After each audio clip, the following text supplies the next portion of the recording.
Three-man front, Pat, Conrad, Molly, Landrum with you on this historic day. First round of the Masters. Landrum's been up since 4:45 this morning, getting ready for today's action.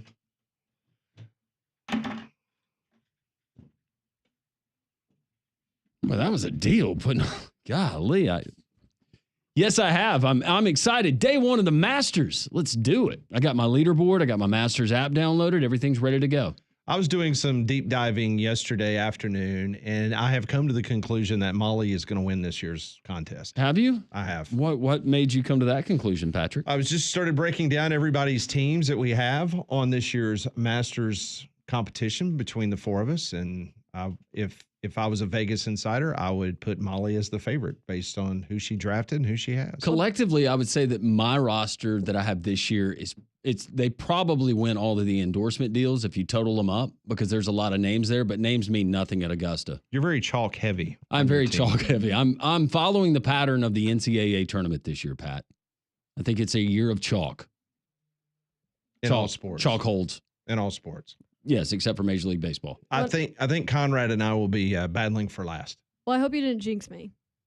Nah, I hope not. No, but I liked Scheffler's body language this morning. Did you? Mm-hmm. It looked good there on the green. A lot of people predicting Rory. A lot of folks. Yeah. That's the hot pick. How many years have we done that? See, and that scares me. It's been a minute. I like Rory.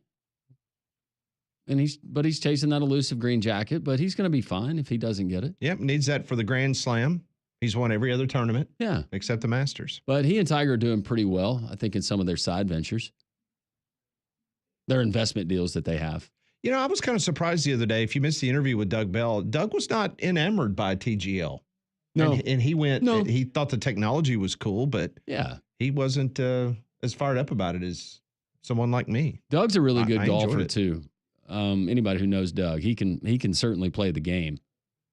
But I can see where there's some golf purists that, they'd rather be out there with the birds tweeting and the bees buzzing, the azaleas blooming. So you don't want the virtual golf. I would love to have that virtual golf. Oh, I mean, that would be so great. Just the green itself. Well, yeah. If you just poured a slab, you had a bunch of land. This goes back, Conrad, to our par 3 that we're going to create. That's right. On our ranch. Your ranch, my ranch, not together, our ranch. Bucky's ranch. Bucky's ranch. But you pour a slab, put up a good old metal Butler building, and you could recreate that TGL. You don't need all the stands. That's then on rainy days, we could bring the buddies inside. It's a good point. It would be cool to have that in your backyard. Pat would be all over that. Oh, yeah. Yes, big time. You can bring the Gators. It'll be great. Inside, a lot of wagering. That's sports book. Yeah. That's what TGL needs in Florida. Yes. Sports book. Yeah, for sure. Yeah, that'd be good. So they are teed off and they are good to go. Molly, do you have alerts on your phone for your team for the tee offs for your I do. folks? I've favored all of them. I did that this morning. By the way, going back to the pimento cheese conversation yesterday, I will tell you I've already made a phone call. I made a phone call this morning to Mrs. Stratton's, and I got the answer that I thought that I would get about the co-packing question. And it was a little bit of a laugh while saying we cannot give out that kind of information. I said, yep, I understand. But then I did a little more digging. And apparently in 2013, there was Pimento Gate. Pimento Gate, you remember that? Oh, we've all heard of that. Yeah. Wright Thompson did a special on it. People were saying that the new recipe was a little bit soggier, maybe a little bit spicier. When the company out of the restaurant out of, I think, Aiken, South Carolina, had stopped doing it. It was a restaurant called Wife Saver, and they'd made it for years. But the guy would not give up the recipe. So trying to get the exact recipe. Anyways, we're back where we started. I have no idea. I'm going to make some pimento cheese, though, later on today. Good news for Conrad. Joaquin Neiman looks like he started out pretty good. He has. He's at 3 under. Not bad. I was about to say, Pat's already out here saying I'm vying for last with him. Well, that's the only good one you got. Well. Y'all watch out for Dunlap. Yeah, he's got off to a little bit of a rocky start. Yeah.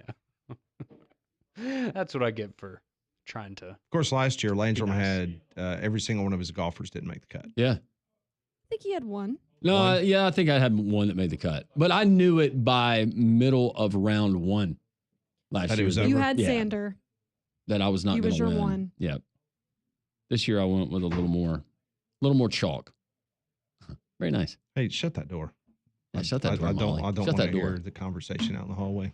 Did someone take Tiger last year? I don't remember.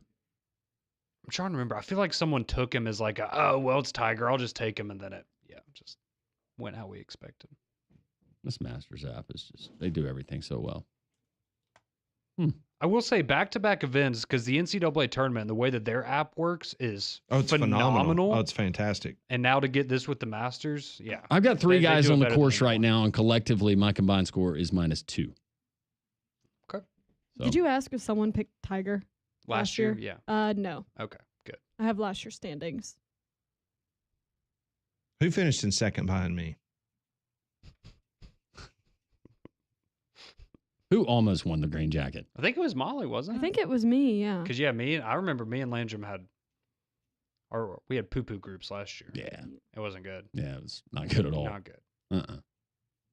That's what this year's for. Molly, if you wear the green jacket, will you wear it out?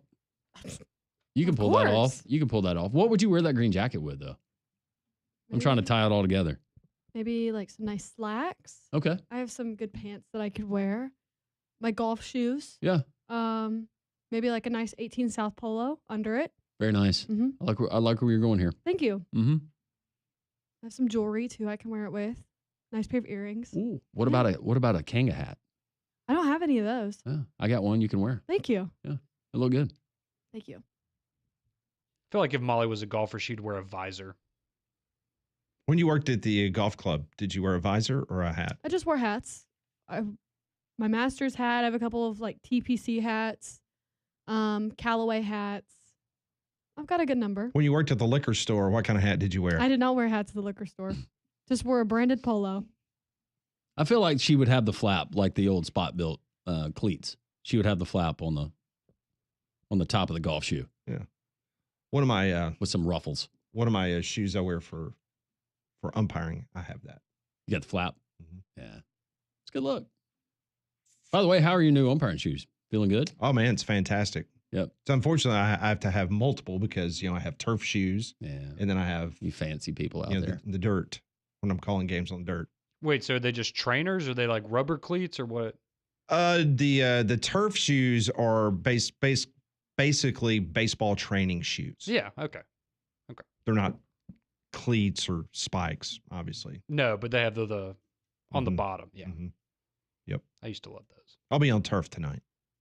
Oh, stepping up. It's so good. This is what you're going to get the next 2 days with Landrum. Just absolutely. Him in awe. Just mesmerized. Hey, we're 3 holes in and I'm on. still in contention. So, yeah. I'm hooked. Hey, we're good for right now. Nice shot by Scotty Scheffler. So we'll keep you updated throughout the morning as about half the field is already on the course. So we'll keep you updated on the Masters leaderboard. Last night on Jocks 94.5, the Braves, Game 2 against the Philadelphia Phillies. So Bryce Harper homers in the 7th inning to give the Phillies the lead. It was his 338th home run of his career. Nice little career he's put together so far. So he ends up giving the Phillies the lead, and then Austin Riley comes to the plate in the bottom of the 7th inning on the Braves radio network. Austin waving the bat over the plate, now bouncing it on his right shoulder. 2-0, and he drives one. Deep left field to the stands and flies. He just put that thing to bed, and it's a tie game.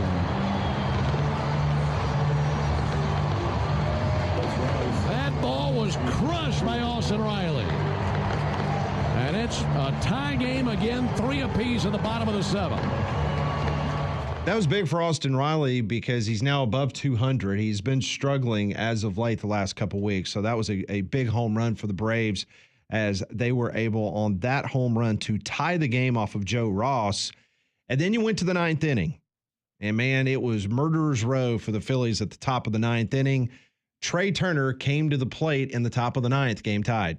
First pitch to Turner, and Turner hits one hard, way up in the air, back to the wall. It flies. It is out of the ballpark. Eli White climbed the wall, and it was just out of his reach, and Trey Turner gives the Phillies the lead on the homer. And that call was accurate with the hang time that ball had on it. Yeah, he rolled one right there in the man, come on. Raisel Iglesias giving up that one. Long ball killed him last night. Bottom line, long ball got him. Hate it for him. But, hey, you know what? If it all ends today, we got 2 wins.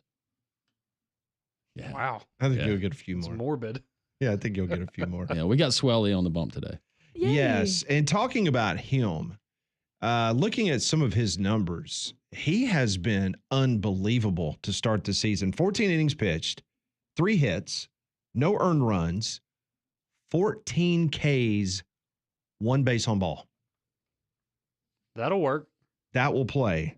He's going up against Jesus Luzardo, who is 2-0 with a 1.50 ERA. Yeah, he's pretty good. Yeah, he's quite good. I think he's got 19 strikeouts and 4 base on balls. So that will be a nice little pitcher's duel tonight. And you can hear the game right here on Jocks 94.5 as the Braves and the Phillies have split the first 2 games of the series. The Phillies will wrap up with the Bravos, and they'll head to St. Louis over the weekend. So we'll see if we can't help you, Landrum. I doubt it, but we'll see what happens. They didn't help the Yankees last weekend against Boston. So They generally don't hold will your help breath. the Braves. Maybe it's a National League thing. It's a kindred spirit between the Braves and the Cardinals. It really is. It's just 2 first-class organizations. That's absolutely right. Molly, y'all had a good run yesterday. We did. Not enough. Made though. it interesting. We won the series, though. You did? Hey. So y'all won 4-3, is that right? Yeah, but it was 4-0 going into the It bottom of was, the yeah. 9th, and Really? Tigers made it real interesting. Yep. That's interesting. Had the bases loaded. Didn't win, but like I said, won the series. It's close. That's right. Yeah. I'm happy for you. Thumbs up I'm around. happy for you. Everybody now. And so should Pat. He has the Tigers in the World Series. So there you go. Thank you. Making them look smart already. 2 weeks in. Who'd you have in the National League? Dodgers. Yeah. I think we all did. You didn't pick the Dodgers. Come on. They've got to You come. picked the Dodgers? Hey, they've Yeah. come down to earth a little bit. I had the Yeah, Dodgers. They have. Mhm. They have. I had the Dodgers. Who did I have? I can't remember who I had. I think I had the Orioles. Dodgers and the Orioles. It's a long season. It is. Yeah. 151 games. If the left. Dodgers aren't there, shame on them. Oh, yeah. Somebody will be losing their job if that doesn't happen. Oh, no. It'll be great. We get to make fun of them. It'll be awesome. Just Fingers crossed. You did have the Orioles, Landrum. You had the Red Sox. Connor. Yeah, no. Hmm. That one hurt me. And then we have the Tigers. Yeah, Go that's right. Tigers. Mhm. Molly's spunky today. she is spunky. Well, I have receipts. That's I'm- what she does. I'm just the one that has all the graphics. That's so right. I'm able to just pull them up.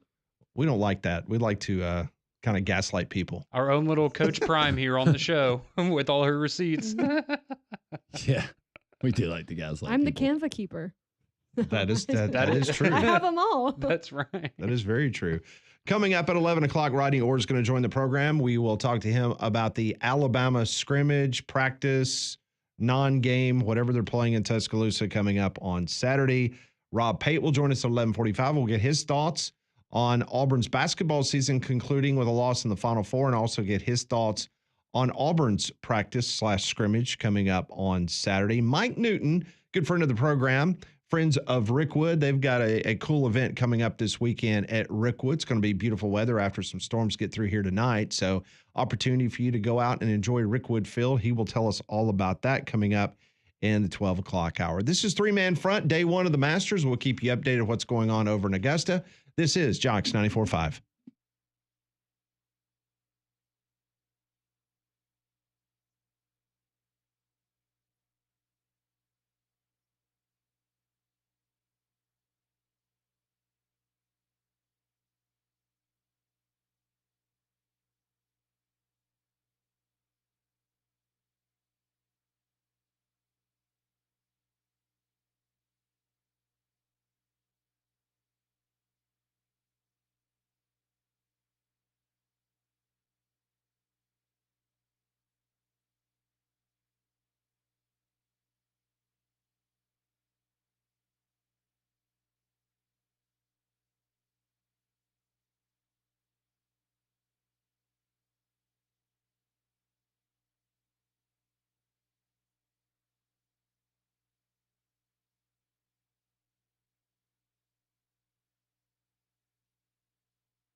Phone lines are open on this beautiful Thursday. 1-800-239-WJOX, 205-834-9450. If you'd like to get a text message to us, you can do that on the courtesy GMC text line. Well, as we know, the spring weather in Alabama can be really unpredictable, so that's why you need the reliability of a Trane, voted America's most trusted HVAC brand.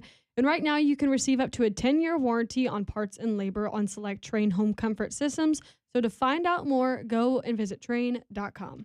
So the Masters going on. We've got Alabama and Auburn, the former, I guess it's like Prince, the artist formerly known as Prince.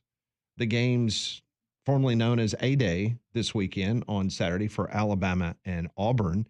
We will get thoughts from Rodney Orr and Rob Pate coming up next hour. What's happening? Do you know many people that are going down to either Tuscaloosa or Auburn? You know, that was our Twitter poll question of the day, and about 92% of the people said no. No. Like they will not be participating in the events this weekend. I haven't been soliciting responses, but no, there's not been anyone. And usually there's someone saying, hey, me and the family, we're going to go down, make it a weekend. But no, not for either Tuscaloosa or Auburn. I do understand that Friday night's Birmingham Stallions game, that tickets are going very well, which that is a very good sign for the first Friday night game in Birmingham Stallions history since they've been reborn in the USFL and the UFL. So that's really good to know. And you'll be at the Finnick tonight for a special event. Rambler Sports Bar and Grill. We got the free event for the fans. It's a meet and greet. Coach Holt's going to have some players there. There's going to be a Q&A, but all the great stuff that they offer there. I will be there right around 5:30. But again, it's free to the public. So come and say hello and give your best giddy up.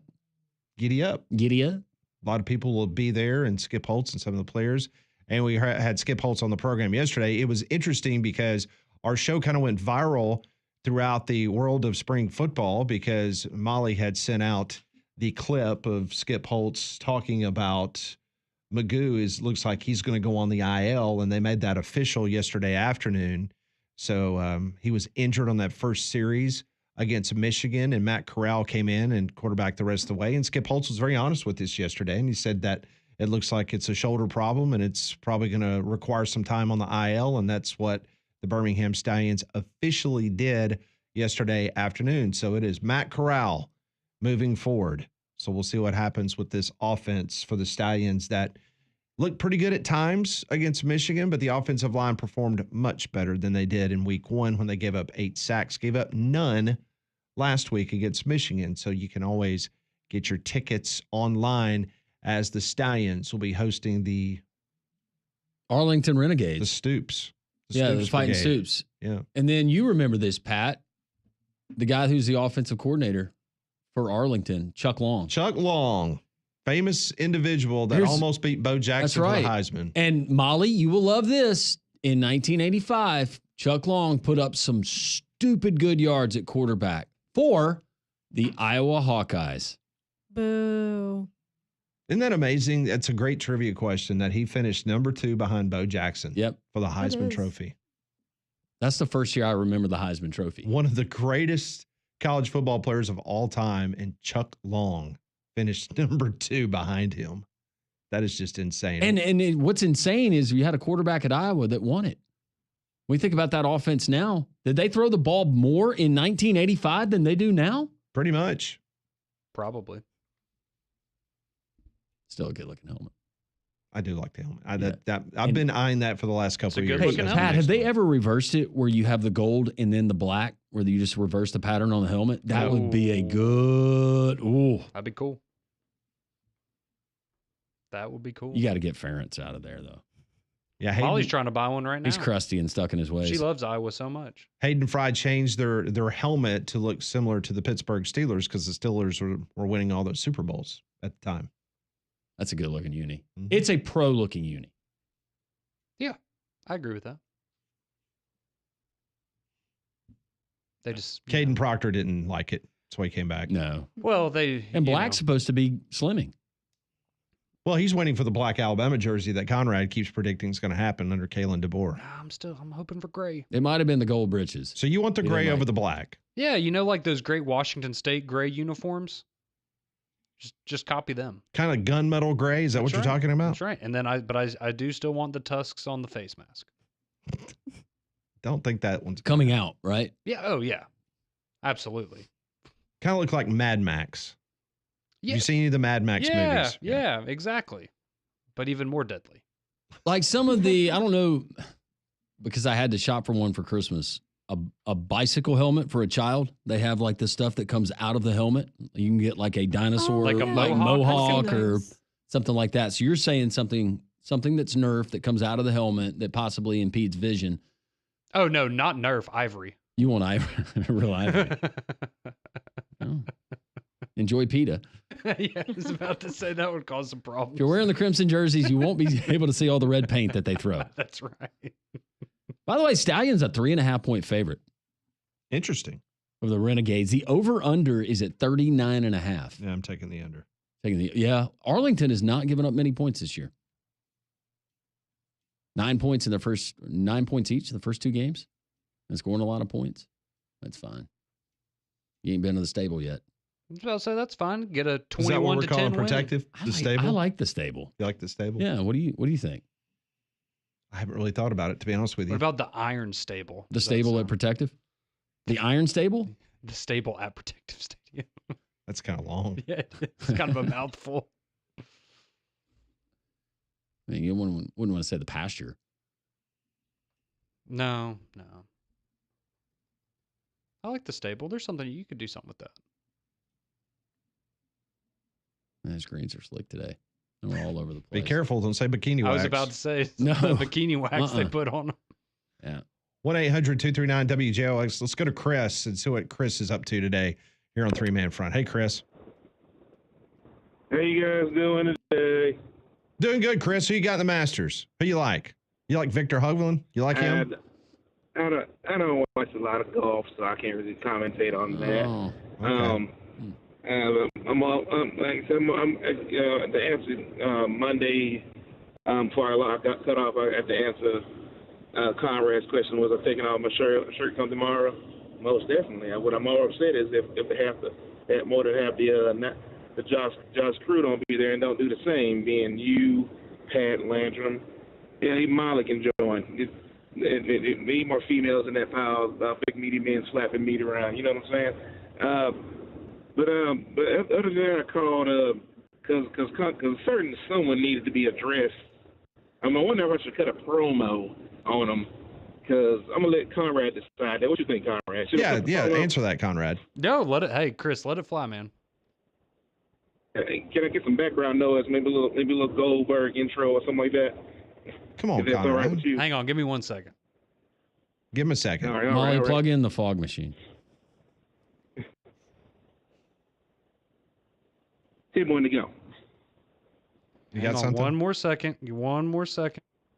Maybe- Take your time. Maybe the computer won't screw up as it did when we tried to play Braves audio. Hopefully not. We can only hope. We're getting real close, Chris. Hang on one more second. My goodness. I'll wait. Paul comes on in a few minutes. What are you doing? I got the time to see. He felt the need Monday to have the time on. All right. The flight There of you the go. Valkyries? You see, That's Yeah. what you went with? Just wait. All right, Chris, go. A lot of build up here.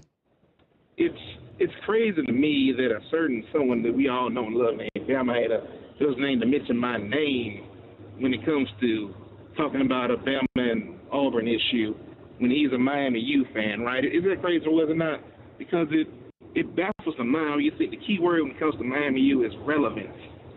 And to remain relevant for in his case, when it comes, you got to have him contribute to the NIL Bama fund because what's relevant as Bama remains on his mind. It ought to be studied because for some reason he fails to realize that he needs us to get his bag, not the other way around. 1, 2. Let me address this guy real good. Don't be listening good. Relevance. Last time I was relevant, I'm pretty sure Verizon wasn't a thing. Matter of fact, they were Virgin Mobile. We had flip phones out. We had puff up L shoes. I remember, right?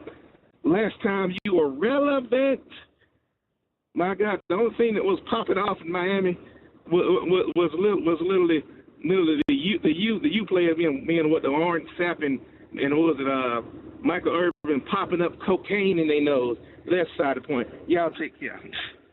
Thank you, Chris. Appreciate that very much. you can be part of the fun and frivolity.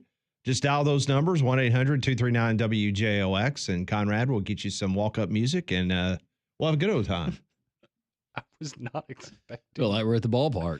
Was Please not bring all expecting foul that. balls to the press box Get for you a a free free Coke. drink. What are we doing? Text line is open, 205-834-9450. It's Masters Thursday. Rodney Orr will join us at the top of the hour. This is Jocks 94.5.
$10:32, we'll get you updated on what's going on against the National Round 1 of the 2025 Masters. Always keep you up to date on what's going on at Mandu. Mandu is electrical muscle stimulation fitness, and now we got warmer weather. Maybe it is time to hit the beach, the lake, the pool, and you want to feel better about the way you look. Let's be honest, in some way, shape, or form, we all feel that way sometimes. Well, Mandu, they can get it done. And the great thing about Mandu, it's electrical muscle stimulation fitness. It's a 15-minute workout. They put you into a suit, hook you up to a machine that sends electric pulses to various parts of your body. The 15-minute workout, because of that technology, is the equivalent to 6 to 8 hours in a gym. It's boutique fitness at its best, but it works. And that's why they have so many folks that are trying Mandu, and they're staying with Mandu. MANDUU.com. Mandu in downtown Homewood. Tell Paul and the great staff there that Landrum from Jocks 94.5 sent you. So you can already tell that with the NFL draft coming up, there's been a lot of discussion about Jalen Milroe. And I know we've discussed it on this show before, and we've given our opinions of where we think Jalen Milroe would be better fitted in regards to his pro career. Well, Chris Russo from ESPN, he did not like one bit the fact that it is being rumored right now that the New York Giants, I believe the 34th pick in the NFL draft, that they are eyeing Jalen Milroe from the University of Alabama as their pick at that position. This is what Chris Russo said yesterday on ESPN. A turnover machine. I wouldn't go near him. Did anybody see the Tennessee game last year up in Knoxville when he 9,000 interceptions? Or how about the time in Vanderbilt when they couldn't win? Or how about the championship game against the semifinals at the Rose Bowl against Michigan when he ran the sneak instead of got out of the play, which cost him a chance to tie Michigan in the Rose Bowl? He killed Alabama. Listen, I understand he's got a big arm and he can be dynamic. I don't think this works. I would not. You want to take him in the 5th, 6th round, take a chance? I can't use a 2nd-round pick on him. That's a move I would never make. 5th or 6th round. Wow, I think that's extreme. I don't agree with that, but he's seen the same tape that Conrad saw. Yeah, I mean, look, I don't disagree with a lot of the things he said. I'll be honest, I would be surprised if Chris Russo has watched more than 30 minutes of Alabama football last year. So some of the things that he did say, it's like, okay, No, he sounded scorned there. No, he did. He had some action on Tennessee and Vanderbilt game. Perhaps. Well, first off, if he had actually watched the Vanderbilt game, there's no way that you would put that blame on Jalen Milroe. That was not. He had a good game against Vanderbilt. It was the defense that couldn't stop anybody. The Tennessee. The pick six. Criticism. Well, okay, but on a pass that got batted up, whatever. It is what it is. Yeah. But the Tennessee game, sure. I mean, I'll give you that. He was bad in that game. The Michigan game, okay, 2 years ago. Yeah, that was frustrating, but. First off, let's correct him. There was no him calling out of the play. No, that was the It was play. a bad snap, and then he was forced. Everything got all out of whack because the snap was rolled back to him. And one of the offensive linemen slipped. I can't remember who it was. But yeah, Latham, I think, slipped and fell, and that was that. If we were going to take anything away from the Michigan game, wouldn't it be just a mishandling of the ball when things got sloppy there for about 20 minutes and they had the monsoon? Yeah, in that version of Michigan, I was going back to. Oh, you're going back to. I'm going back to Gotcha. what Russo just said, that he called out of the play. No, he didn't. No. It was like he did not audibilize at the line of scrimmage and called his own number. The ball was rolled back to him. I mean, and I've been critical of Jalen Milroe, but on that particular play, there was a confluence of disaster on all sorts of fronts on that play. It was not all on Jalen Milroe. Yeah, and again, I think what his main point of being skeptical about taking a draft pick or spending a draft pick on Jalen Milroe, especially that high up, in a draft that a lot of experts are saying this is a draft that has a ton of depth where you're going to find starters in the 3rd, 4th, and 5th rounds potentially. I understand not wanting to waste the value of a pick like that on Jalen Milroe potentially, but he is one of those guys that you can't convince me that he watches a significant amount of college football or at least SEC football, and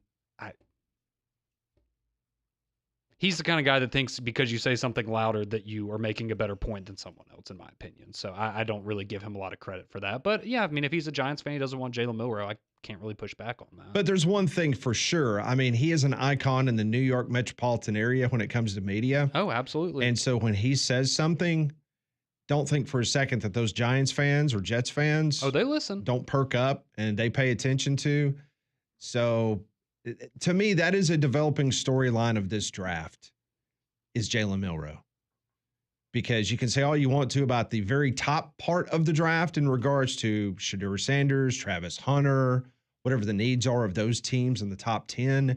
But the Jalen Milroe pick, because since he has been invited to Green Bay, and there's the potential of him sitting there like Will Levis did that is going to make for some great television. The drama will be filled with Jalen Milroe. Oh, it absolutely will. And I mean, to tack on to it, because we were talking about this because of the Giants, but he's also going to meet this week with the Rams and the Seahawks. So those are two other teams that you throw in there. We talked about the Rams the other day in Kuiper's mock draft. He had them taking Jackson Dart. So that's kind of an interesting scenario. Seahawks, obviously, Geno Smith is now in Las Vegas. So If I had to pick between the two quarterbacks, I would go with Milroe over Jackson Dart. Yeah, just with expanded skill set. I would still take Jackson Dart. Okay. I think the ceiling for Milroe is higher. Well, that's what I'm. Yeah. And we know in the NFL they draft for ceiling, right? Yeah, and it's not always the case, but I go back to Jalen Hurts, his college career. And I can remember the Eagles fans just absolutely just beside themselves. They could not believe that their team wasted that draft pick. Oh, they got crapped on. Now, if Jalen Hurts, in my opinion, if he would have not gone to Oklahoma and had that year, which was recommended to him by Nick Saban, where he goes. Correct. Like that changed everyone's philosophy. That was a great business decision, no doubt, by Jalen Hurts. Absolutely. No doubt, and it helped his development substantially. Correct. And I just don't think, Jalen Milroe does not have, he's got another year of eligibility. I don't know if he could have gone anywhere else and improved on his game. It was completely different with Jalen Hurts because Jalen Hurts, the offense still had not been completely opened up yet. Right. At Alabama. Yes. You were asking him to be a hybrid, almost like a pro style and a dual threat guy. And having to go through how many different offensive coordinators did Hurts had? It was almost every year. Yeah, and you got this Tua guy that's breathing down your neck in practice. Yeah. Well, and I think, the other thing with Hurts too, and I don't mean this as a shot at Milroe. I think Milroe's a great kid. He has shown at times great leadership skills. Seems like a great teammate. Jalen Hurts is one of the few individuals that I think you get in a room with that guy and you have zero questions about his motivations in life and what he's going to bring to your team as a leader, work ethic, all of those things where you look at a guy like that and you say, I'll take a chance on you because I know you're going to bust your ass. And if you fail, it's not going to be because you didn't try. And I'm not saying that Jalen Milroe gives me the opposite feeling of that, but I do think that's something that helped Jalen Hurts as well.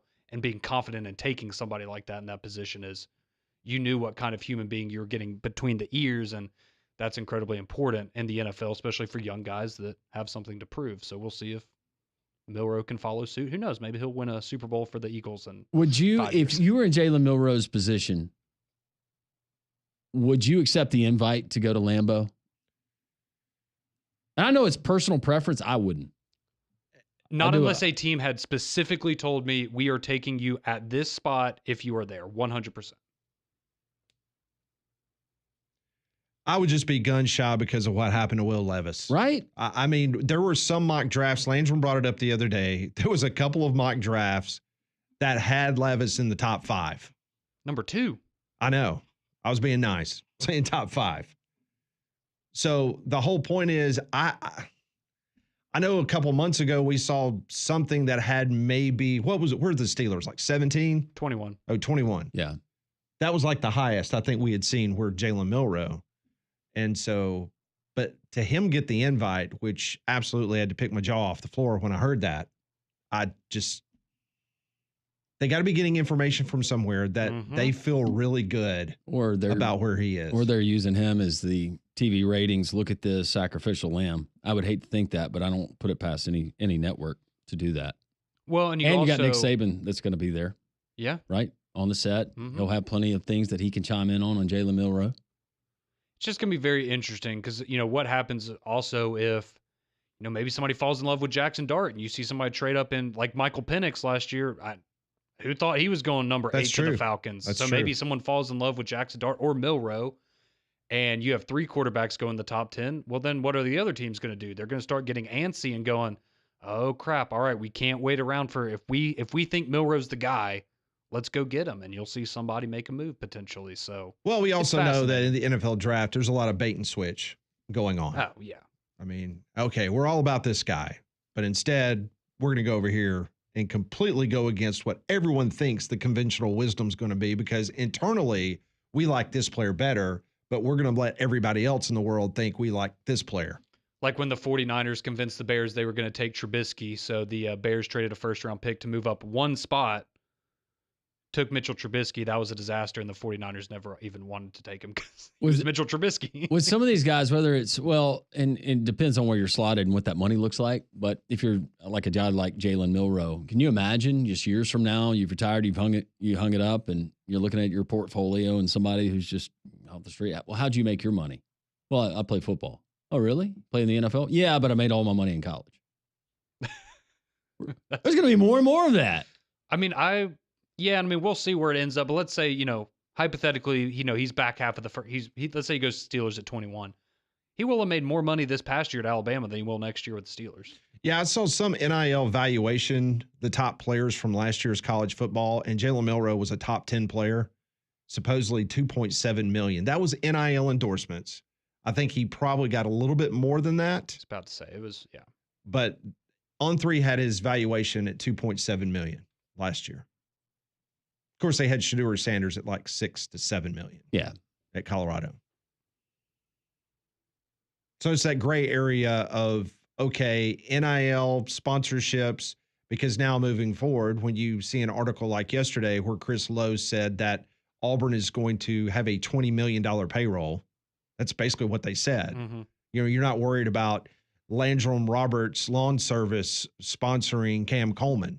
You see what I'm saying? Yeah, that doesn't factor into the $20 million. It is just like, here's your check and thanks for playing. That's the new deal. Y'all sponsoring Cam Coleman this year? Yeah, it's a cut above the rest. Y'all did good. Yeah. Nice job. Auburn was not going to go for the Toe website as the sponsor. No. We diversified. So it's a lawn care business now. Cranked up a little LLC overnight. Yep. Him and Gringo. That's right. Cam Coleman. We're real proud of him. Real proud. Somebody's missing an opportunity. If you're a designer right now and you know that Jalen Milroe and you do a little bit of research, you go to him and you say, look, we're going to design a zebra print jacket for you to wear on draft night. Oh, no. No. Zebra print. Or he has a dog there at the draft. Dressed up in a zebra. Just like the guy, the Auburn fan that used to show up at SEC football media days and dressed his dog or painted his dog up looking like a tiger. Yep. Yeah, I could see that. Nothing's going to top the guy that carried the portrait of his grandma around with him. You remember that a couple years ago? Don't think you're going to top that one. Probably not. See, every draft, you bring up something like that, and in every draft, I forget about all these great moments we've had. Oh, yeah. There's been some moments. So much in the downtime, in the in-between, that's just fascinating. April 24th will be here before you know it. All right, so after these spring storms, you need to think about your roof. Seriously, it's amazing what kind of damage can happen up there when we get these spring storms in the Birmingham metropolitan area. We're supposed to get some more storms tonight. So guess what? That's where Abide Roofing comes in. Travis Lloyd and his great team at 205-922-7134. Because let me tell you something. They're going to be able to come to your house, and they're going to do this for free, a free roof inspection. They're going to get on your roof. They're going to take a look at what's going on, make sure you don't have any missing shingles or you got some other problems around the roof of your home. I had that done because I was worried about some storm damage, and Travis got up there, spent hours on my roof. Then all of a sudden I needed to get my insurance company involved, and he was back on my roof with my insurance company and their adjuster, and he got everything worked out for me. Got a new roof replacement because of the damage that he found that was going to cause more problems. Your roof protects everything you care about. Don't wait till that leak shows itself inside your house. Be proactive. Call Abide Roofing today, 205-922-7134 or abideroof.com. Get some of your texts, get you updated on the leaderboard going on in Augusta, Georgia at Augusta National with the Masters first round. Action, that and so much more. Rodney Orr also at the top of the hour. It's three-man front on a Thursday on Jocks 94.5.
10:51, three-man front on this Thursday.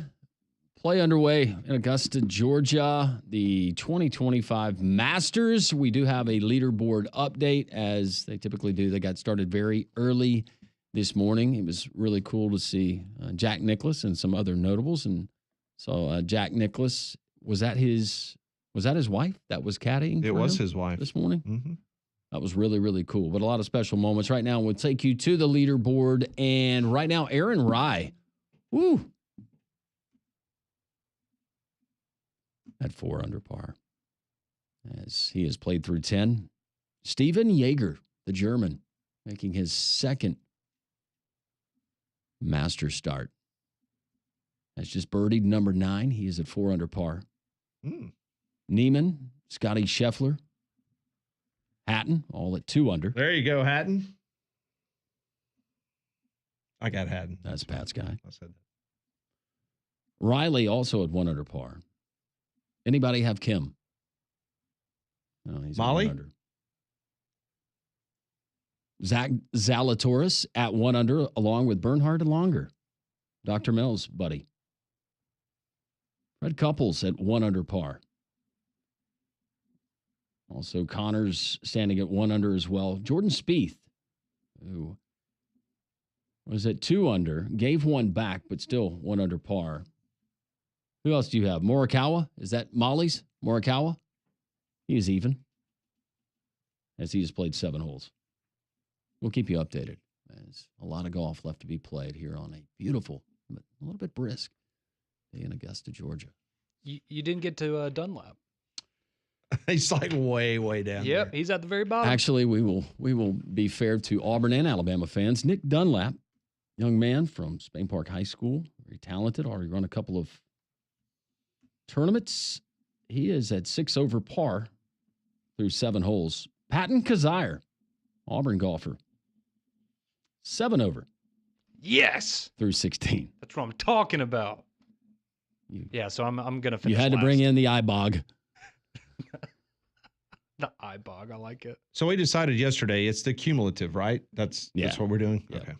Just confirm. And if your guy doesn't miss, if he misses the cut, then you just repost whatever score it was throughout the weekend.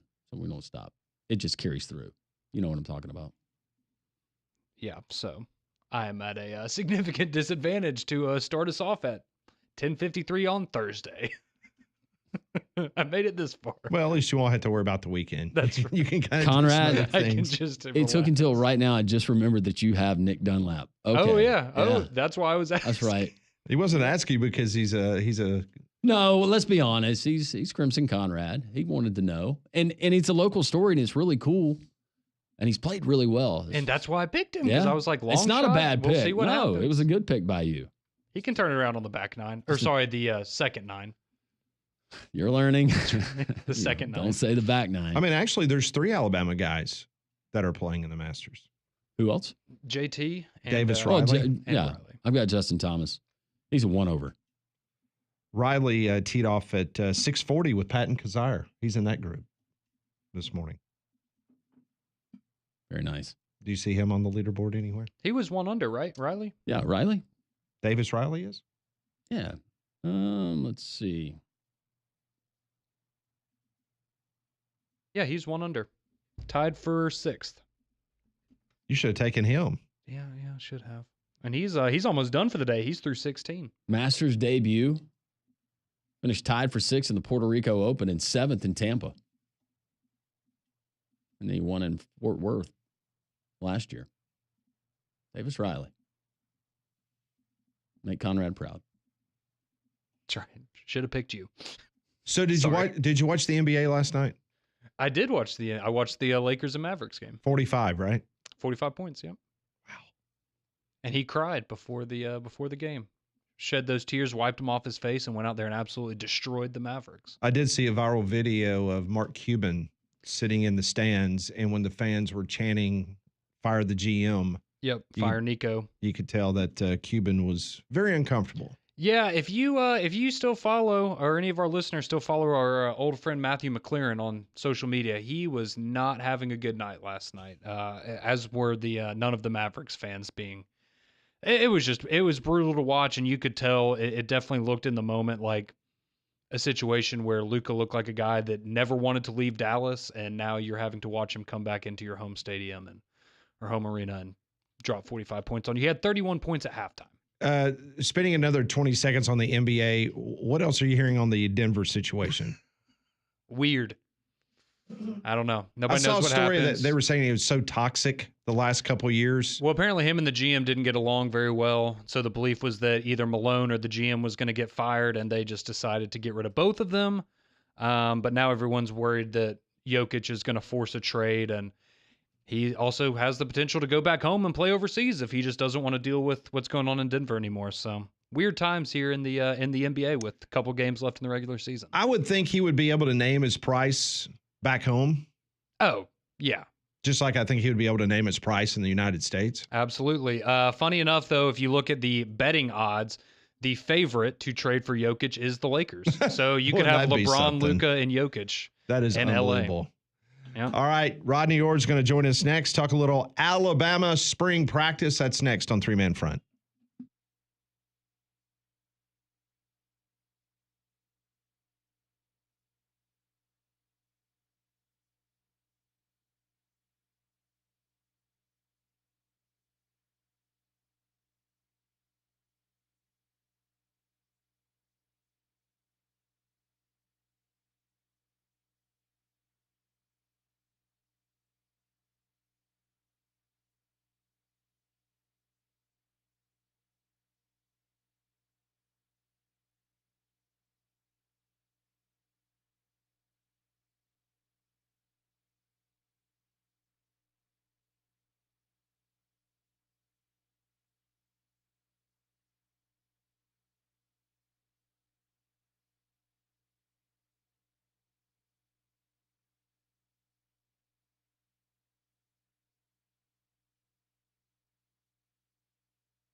It is 11 o'clock. Welcome back in. It's 3-Man Front on Jocks 94.5. Pat Smith along with Landrum Roberts, Conrad Van Order, Molly Robinson with you until 2 o'clock. Day one of the Masters. We'll give you a Masters leaderboard update coming up momentarily.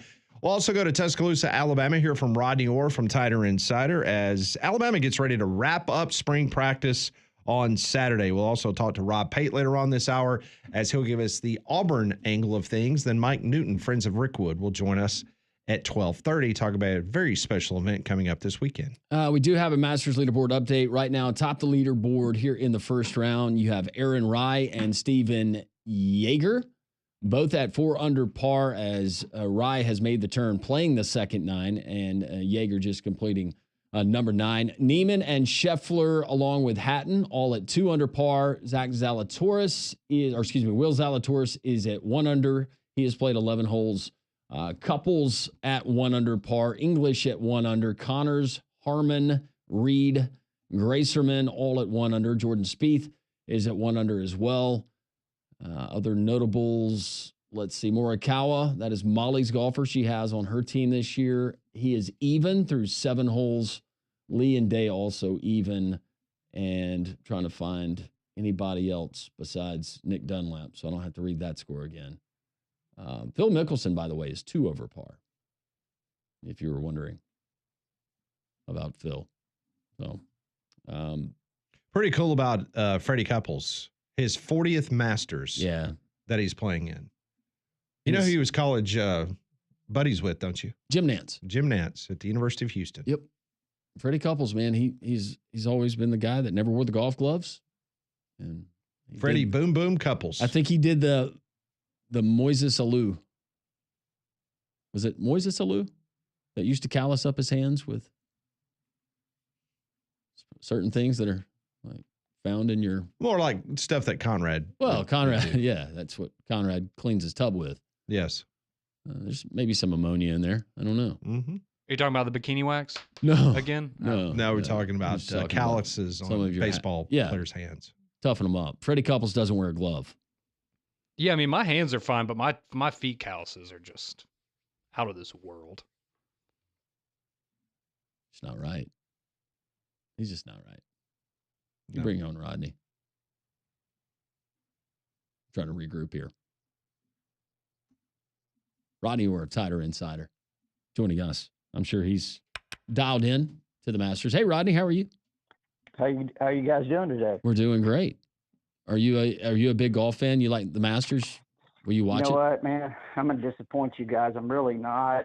But I had a guy bring me back a bunch of souvenirs from that a couple of years ago. I mean, he brought me back a shirt. Spent a lot of money on it. But I'm not really much of a fan. So I can't say I'm up to date on it. Well, not to mention the fact, let's just be honest, for Tighter Insider and what you do, this time every year, you're talking about spring football. So kind of busy. That's totally understandable.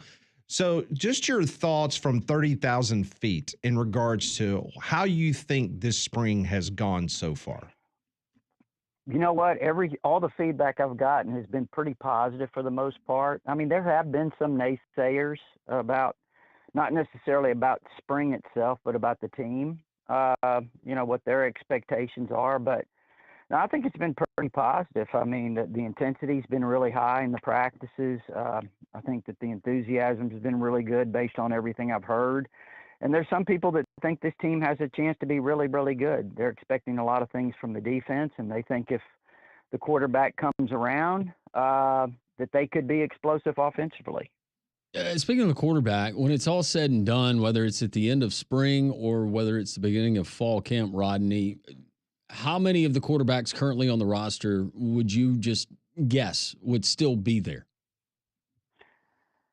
Yeah, now that's a real good question. If they can keep all 3, that'd be obviously what they want to do. It would not surprise me if one slipped away. I don't want to really speculate, but I would think that they're going to have to, work to keep all 3. But we'll see. So it's kind of hard to answer that question.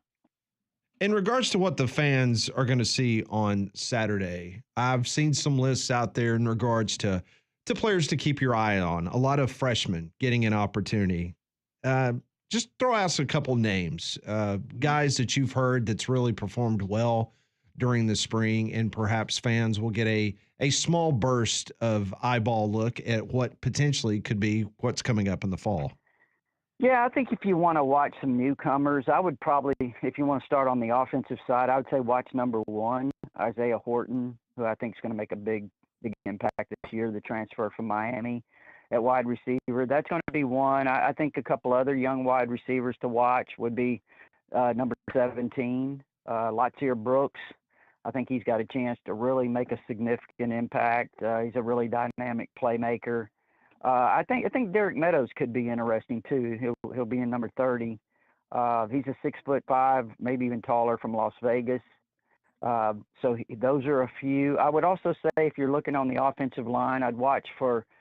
I think Jackson Lloyd's wearing 78 at left tackle, and I think at right tackle maybe 60. I think his 64 is.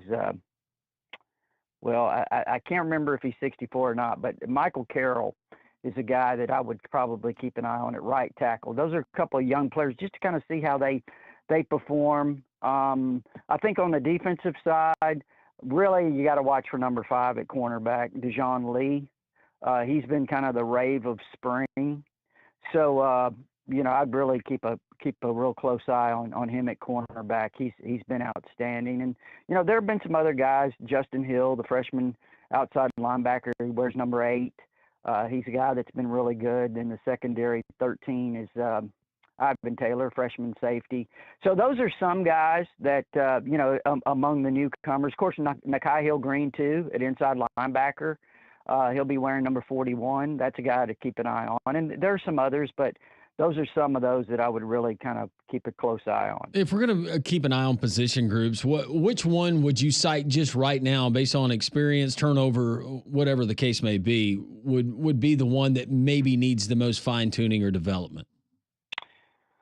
The position group right now is, and again, I think part of it's because, you got some guys out, is inside linebacker would be one spot because, you're missing Deontay Lawson.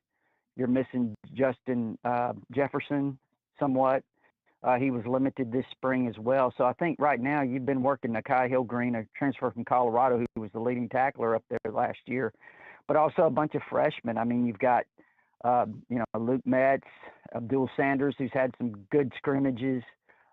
Duke Johnson's a great, recruit that they got that's flashed as well. And then, of course, Caden Jones is a sophomore that plays that position. So that's one spot that I think I would really watch. But, they're really kind of beat up at tight end. Josh Cuevas went down. Marshall Pritchett went down, the true freshman. And then, of course, Danny Lewis hasn't even participated this spring. So they're kind of at that position shorthanded. That's a spot that, by the way, that I think when this portal opens up, watch and see if they go get someone. In regards to the defense, you've already brought up Dijon Lee, what kind of spring he's had. What about Xavier Mincy? I've heard some good things about him during the spring. Yeah, Zay Mincy, he started the Michigan game last year.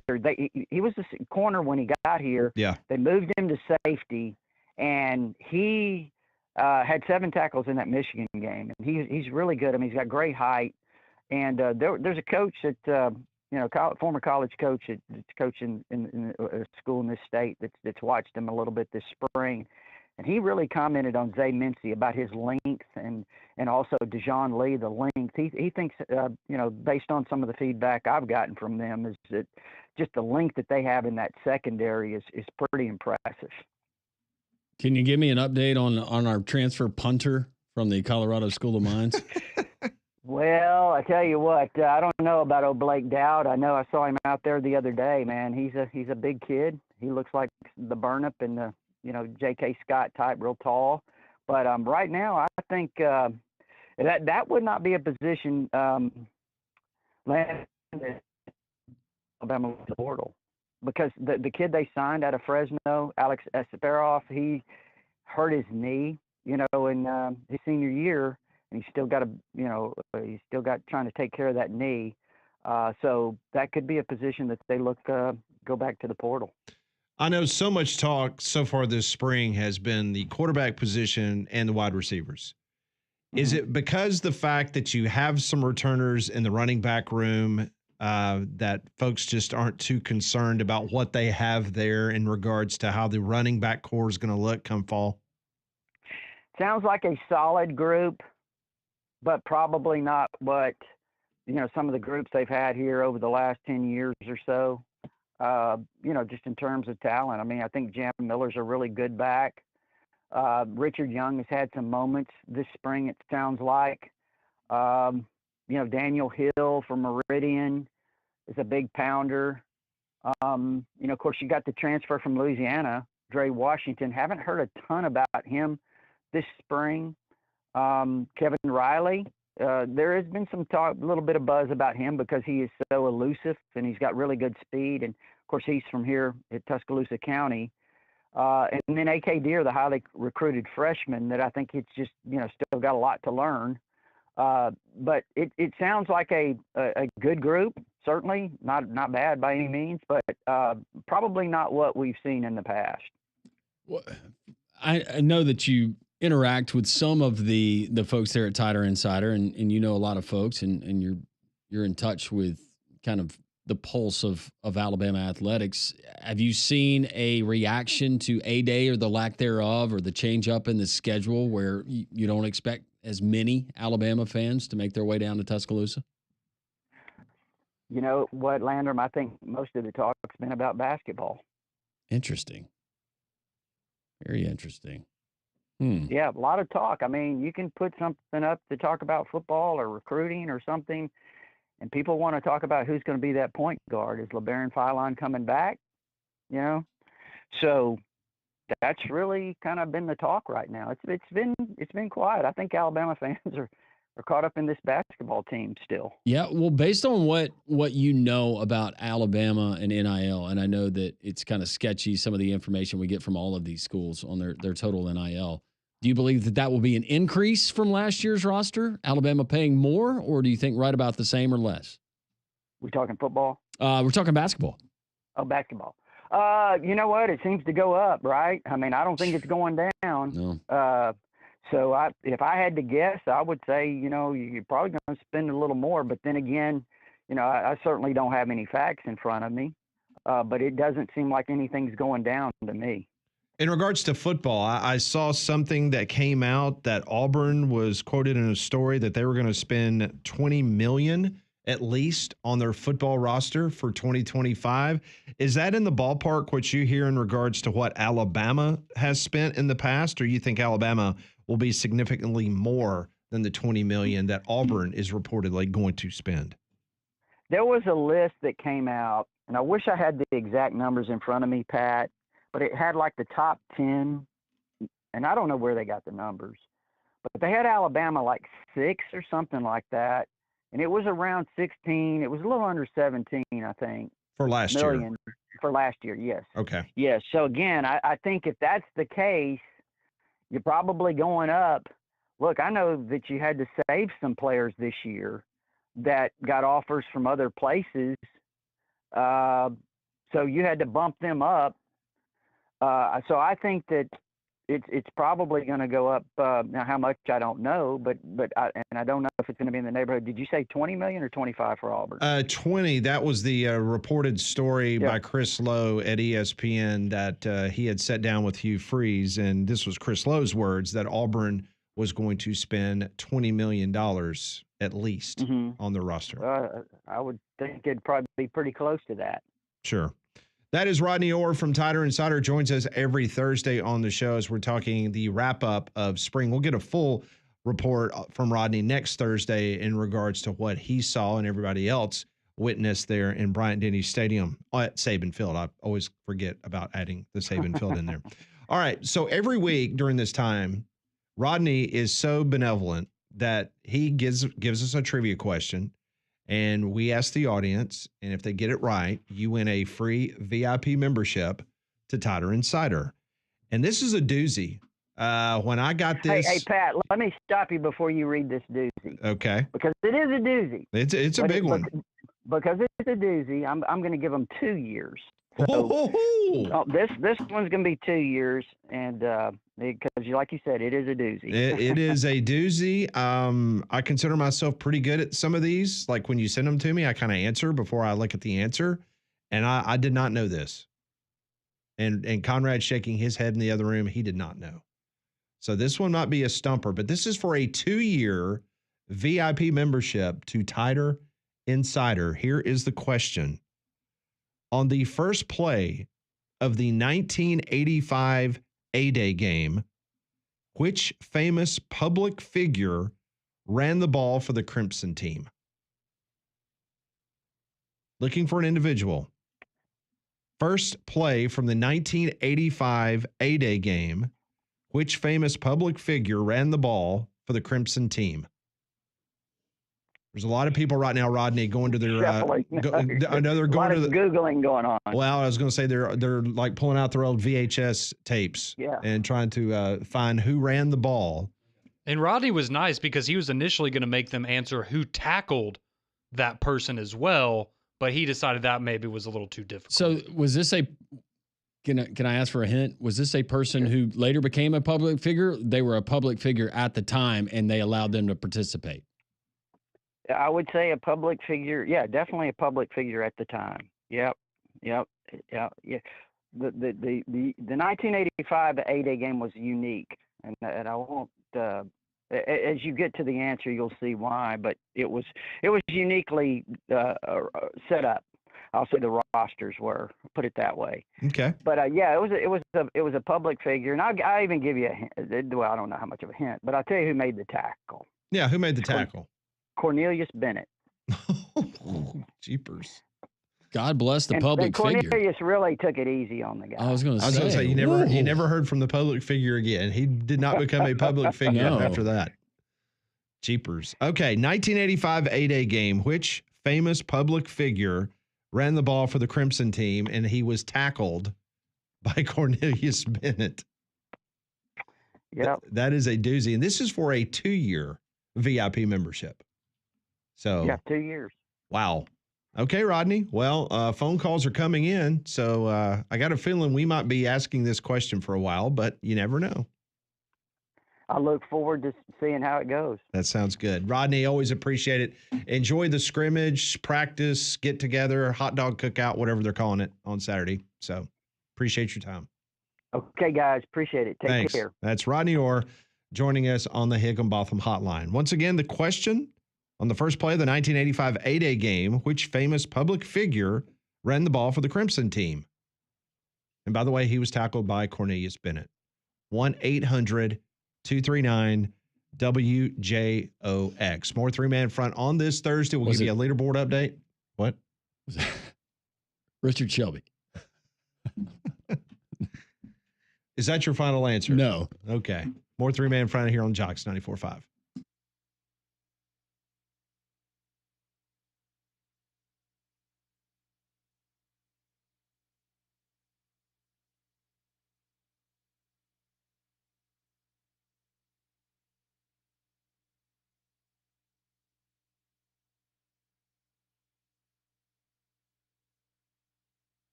Oh, it's always a fun time talking to Rodney Orr from Tider Insider. We always appreciate his time and his analyst in regards to the Alabama football team as we get ready for the conclusion of spring coming up on Saturday. And the trivia question, when I say we have a full bank of phone calls, it's pretty impressive.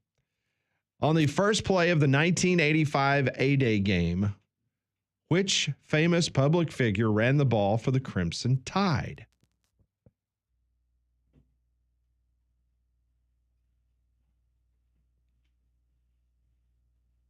It's a tricky one. Cornelius Bennett made the tackle. But who ran the ball for the Crimson team? Well, it's April, so that means if you're looking for diamonds, it's the perfect time to buy some. If you're thinking about popping the question, or you're celebrating an anniversary this month, or maybe you're starting to look for the perfect Mother's Day gift or even an early graduation gift, you need to go and check out Diamonds Direct because they have the best selection, the best deals, and a vibe that makes shopping overall so much fun there. Plus, they have free cleanings and a lifetime of upgrades, so that gift will always look perfect. So hurry in. It's Diamonds Month at Diamonds Direct. All right, let's get to the phones. 1-800-239-WJOX. Let's go to Mike first, Landrum. He is first up. He was the first one to call in, so let's go that direction. Hey, Mike. Hello, how are y'all today? We're doing good. How about Herb Lynch's? That was a great guess. That was actually going to be my guess. That is incorrect. Thank you, Mike. We appreciate the call, but that was not Herb Winch's. Let's go to Shane next. Hey, Shane. Sorry, I had Herb too. Sorry, guys. All right. No problem. Appreciate that very much. Cowboy is next. Hey, Cowboy. Hey, how's it going? It's Joab Thomas, the guy that hired Bill Curry. Woo! You are a winner. Cowboy, a 2-year subscription to Tider Insider. You're absolutely correct. The president of the University of Alabama, Joab Thomas, carried the ball for the Crimson team. Man. I was a student then. I wasn't at the game, but I remember it. We had a fraternity big party that day. When I didn't go to No, wait a second. games. Hold on a second. Cowboy, hold it. What was the theme of the party? That sounds fun. So what were you doing? It was an Indian party. Uh-oh. All right. Yeah. Yeah. Had a big fort, all that kind of stuff. Dressed up. You know, it's not politically correct probably now, but back in the day. Yeah, it was different. You know, and we had a band that played that night called the 37 Targets.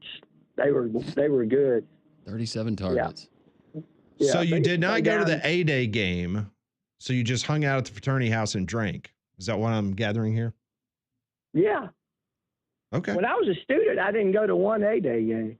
Oh, I thought you were about to say you didn't go to one I Alabama was game. like, you didn't go to just a stayed in the fraternity house. I went to the Alabama games. Man, did I go that? Oh, Lord, yeah. Wait, so Cowboy, would you have known that Cornelius Bennett was the one that made the tackle on Joab Thomas? Yeah, I remember it. Okay. I remember hearing it on the radio and everything. I guess we kind of had it on. I forgot to ask Rodney, how many yards did he run for before Cornelius Bennett leveled him? No, I think it was tackled behind the line of scrimmage. That sounds about right. Yeah, that sounds right. Yeah. Joab, Joab could not get to the corner very well. He should have permanently injured him where he couldn't think anymore because his thinking 2 years later was not that good. Oh, because he hired Bill Curry? Yeah. Okay. Yeah. Hey, we kind of got a similar situation like that now. Oh, boy. No. Didn't know we were going down that road. All right, so you're trying to tell me that Kalen DeBoer is the equivalent of Bill Curry? Cowboy, we could not have found a more perfect person to join Tider Insider than you. Well, no, it's there's kind of some similarities. Kane Womack is kind of like Don Lindsay defense. Ryan Grubb is Kalen DeBoer's Homer Smith. He can't function without him. Curry couldn't function without Homer Smith. He's making a lot of sense here. I'm just telling you. For you I folks that remember Alabama football back in the 80s. Football for 50 plus years. I see it. He gives you word salads. He doesn't say anything. Greg Byrne is bringing the media in there and Chris Lowe to control the narrative. They're trying to keep 3 quarterbacks there, but I'm friends with some guys who was at the scrimmage last Friday, And they told me the narrative they're putting out in the media is not the narrative they saw. But I will tell you this. It was very interesting getting reports on Friday from multiple different sources that were at the scrimmage, and it was all over the place. I mean, there would be one text I would get, and it would be like, this guy is doing this, turning heads. And then the next text I would get, this guy is going to be in the transfer portal because he has no clue what he's doing. Cowboy, we're getting state-sponsored media. Is that what you're saying? That's Well, Chris Lowe is he's in the pocket of Kalen DeBoer's agent, Jimmy Sexton, who orchestrated this deal. I mean, where did Greg Byrne know to go to Kalen DeBoer? He's like a hot basketball coach in the NCAA tournament that does well, but you don't really know if he's the guy. I mean, he's only been at Fresno 2 years. He's only been at Washington 2 years. He had a meteoric rise from Indiana, where the best year they had was 9-4 as a coordinator, and they talked like they won the Big Ten. You know, there's a lot of stuff here. You know, over under 9.5 wins for Alabama this year. You know, is what the odds are right now.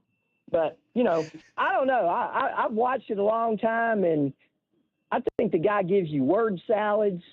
He doesn't really tell you anything. You could read what Nick Saban's saying if you just kind of studied him and watched him every week. I don't ever watch this guy's press conference. He doesn't have me fired up.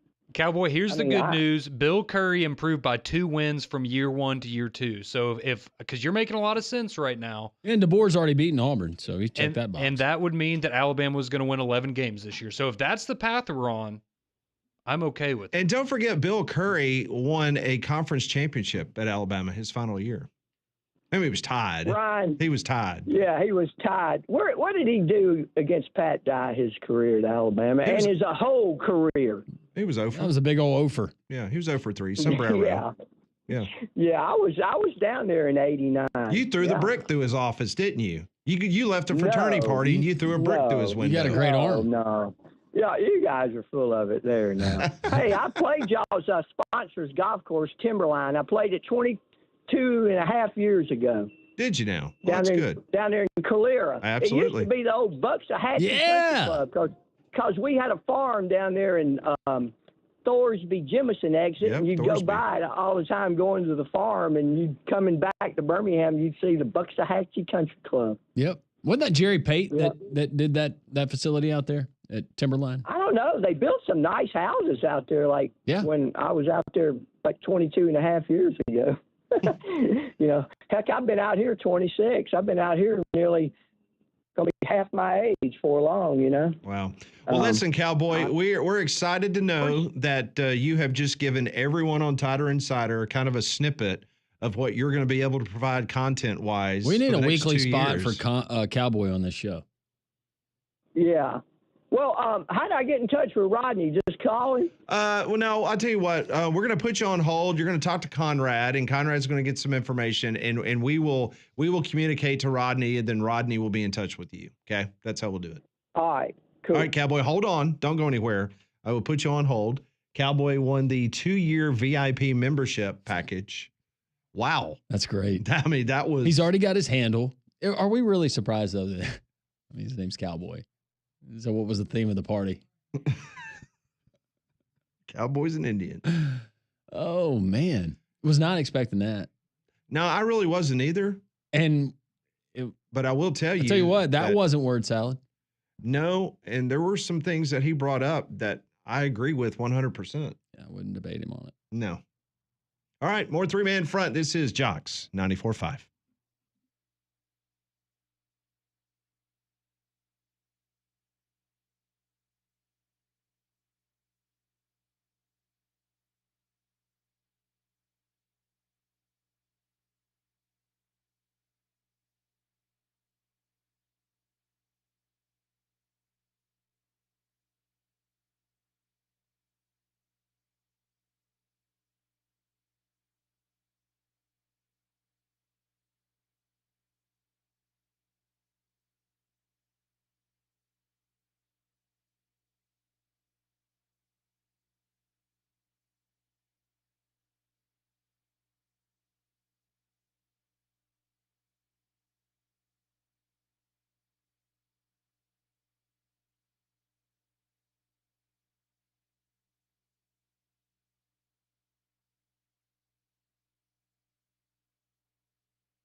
It is 11:35. Jocks 94.5. Man, what a segment! What a half hour. Rodney Orr and Conrad Cowboy. sending his tickets back. Woo, Cowboy!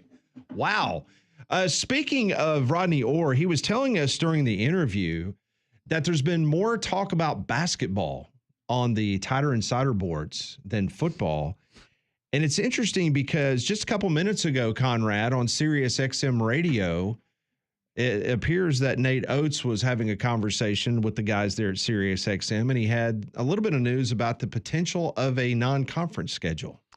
Yeah. So when he was on Sirius XM, and this is something that, I mean, we talked about during the season, and if this is something that would change, but he was talking about how Alabama may need to reevaluate their non-conference schedule because, as you know, for the last couple of years, whether it's Houston, Arizona, Gonzaga, they have loaded up in that non-conference schedule. Now Nate Oates saying they may have to reevaluate that because of the grind it's putting on the players, and I think you saw that with the rise of the SEC this year, that maybe that non-conference isn't going to look as appealing to them because you can make up all that ground in conference play, and as we saw in the tournament, it did look like a lot of those teams kind of ran out of gas late in the NCAA tournament. That is an interesting aspect because when you put these schedules together, I think Bruce Pearl and Nate Oates both believe that the SEC was going to be stronger than it was the year before.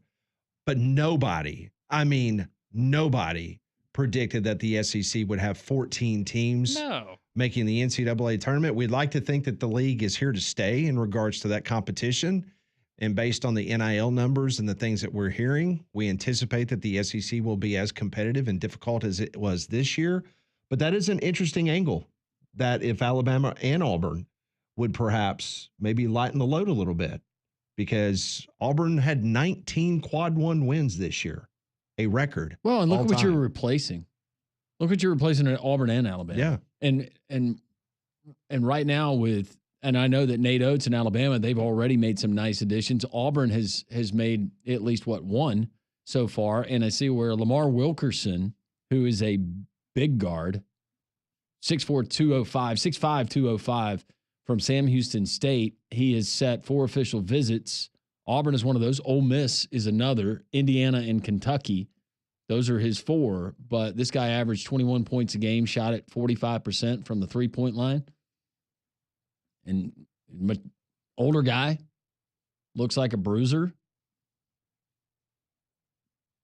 There's a lot of roster spots. Where are you going to go for a big? Alabama, they've got their rim protectors. But if you're Bruce Pearl, you got to find somebody. And you got talented guys that are coming in, but it'll be very interesting here in the next 2 weeks to see what kind of names are popping up potentially for both of those rosters, and that might give us an idea of where that NIL is going to rest this year.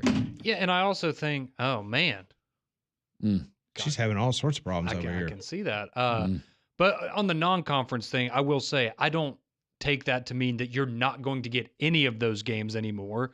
But as I just said, I mean, 2 years ago, right, Alabama played Houston, Gonzaga, and Arizona. I mean, let's just Maybe be honest. You just get it one was of those now. Ridiculous what Alabama and Auburn did on their non-conference schedule. Meanwhile, go take a look at the University of Florida. Yeah. Take a look at their non-conference schedule in basketball. Mm-hmm. What a joke it was. Yep. It's a very good point. And I think, things like the NIL tournament are still going to be attractive. I think you're still going to see participation in that. But and I still think you will get some of these marquee matchups. You're just probably not going to get 4 or 5 of them in a single season as opposed to maybe 1 or 2 or All right, stop like me that. when I get to a tournament team for Florida. A quad one win? In their non-con? Okay. In their non-con, we will start with South Florida. That was a team that we saw. That would be a no. Grambling State, Florida State, Florida A&M, Southern Illinois, Wake Forest, Wichita State, Virginia, not this year. Arizona State, sorry, Bobby. Nope, you didn't make the tournament. North Carolina, okay. They actually won that game. There's one. Then North Florida. I don't think we saw the Osprey this year. Stetson, the Hatters. Bennett? No. That was it. That was their non-con. That was it. So one NCAA tournament team. One of the worst North Carolina teams. And it was the last 4 in NCAA tournament team, like the worst. They were team barely in the tournament. They were literally the last team in the tournament. So yeah, so maybe you're sitting there and you're evaluating, just like you're going to have Power 4 college football teams evaluate, because you see what Indiana was able to do and get into the college football playoff. You saw what SMU was able to do. So why do you need to go schedule those games? There's no point. Also, another little bit of news in college basketball, and this is fascinating. So you remember when Texas A&M's job came open, we kept hearing the name Alan Huss from High Point. Mm-hmm. The Field of 68 is reporting that Alan Huss is finalizing a deal to join Greg McDermott's Creighton staff. And the feeling is... Well, it's the best basketball program in Nebraska. How do you say no? Well, that's true. Greg McDermott is supposedly looking at retiring in the next 2 years, and Huss would take over. Interesting. So he would be the coach in waiting. So that is a very interesting situation developing there, because High Point's Alan Huss, his name was all over the place on the hot boards for Texas A&M. Yeah, and I guess even going back last year when the Ohio State job opened and McDermott was, a lot of people viewed him as that's going to be the guy. That kind of shed some light on maybe why he didn't take that job if he was only planning on being around for a couple more years anyways. But Well, I think after he coached his son, that was the Creighton, highlight of his career, yes. Yeah, from that point. But I think McDermott's an outstanding. And the incredible. fact that listen, if you're ready to get out of it and you can, and you're 62 years of age, I applaud that. Oh, yeah. Be a Jay Wright. Get out and go do what you want to do. Make your money. Yeah, go do TV or something, or heck, go fish every day. Go do whatever you want to do. Go find that green 38. You got the time. Hey, get on the list to try to volunteer to be a marshal on one of those holes. Rent you a house for the week. Is that what you're going to do after you I would love to. hang up the I knew the a old guy, and microphone? he was somebody I used to deal with in past line of work, and he was from South Carolina. And every single year, he'd be that marshal. He was actually on hole number 2. Pretty good gig. If you are a marshal in one of the corner holes, do you have to, is that like the extra waiting list? I don't know how they do that. I just didn't know. But if he there was comfortable in his preferential. spot. And if you're a volunteer and you work there, they have a day where everybody gets to come out and you can enjoy the Oh, yeah. I the remember. course. Not quite like Caddy Day on Caddyshack. No, but it'd still be cool. Yeah. I mean, the other thing that surprises me about the High Point coach is because they don't do free ice cream at Creighton. Or have the Steakhouse. for. But they do have good steaks in Nebraska, though. They do. You don't need ice cream in Nebraska. It's so dang cold.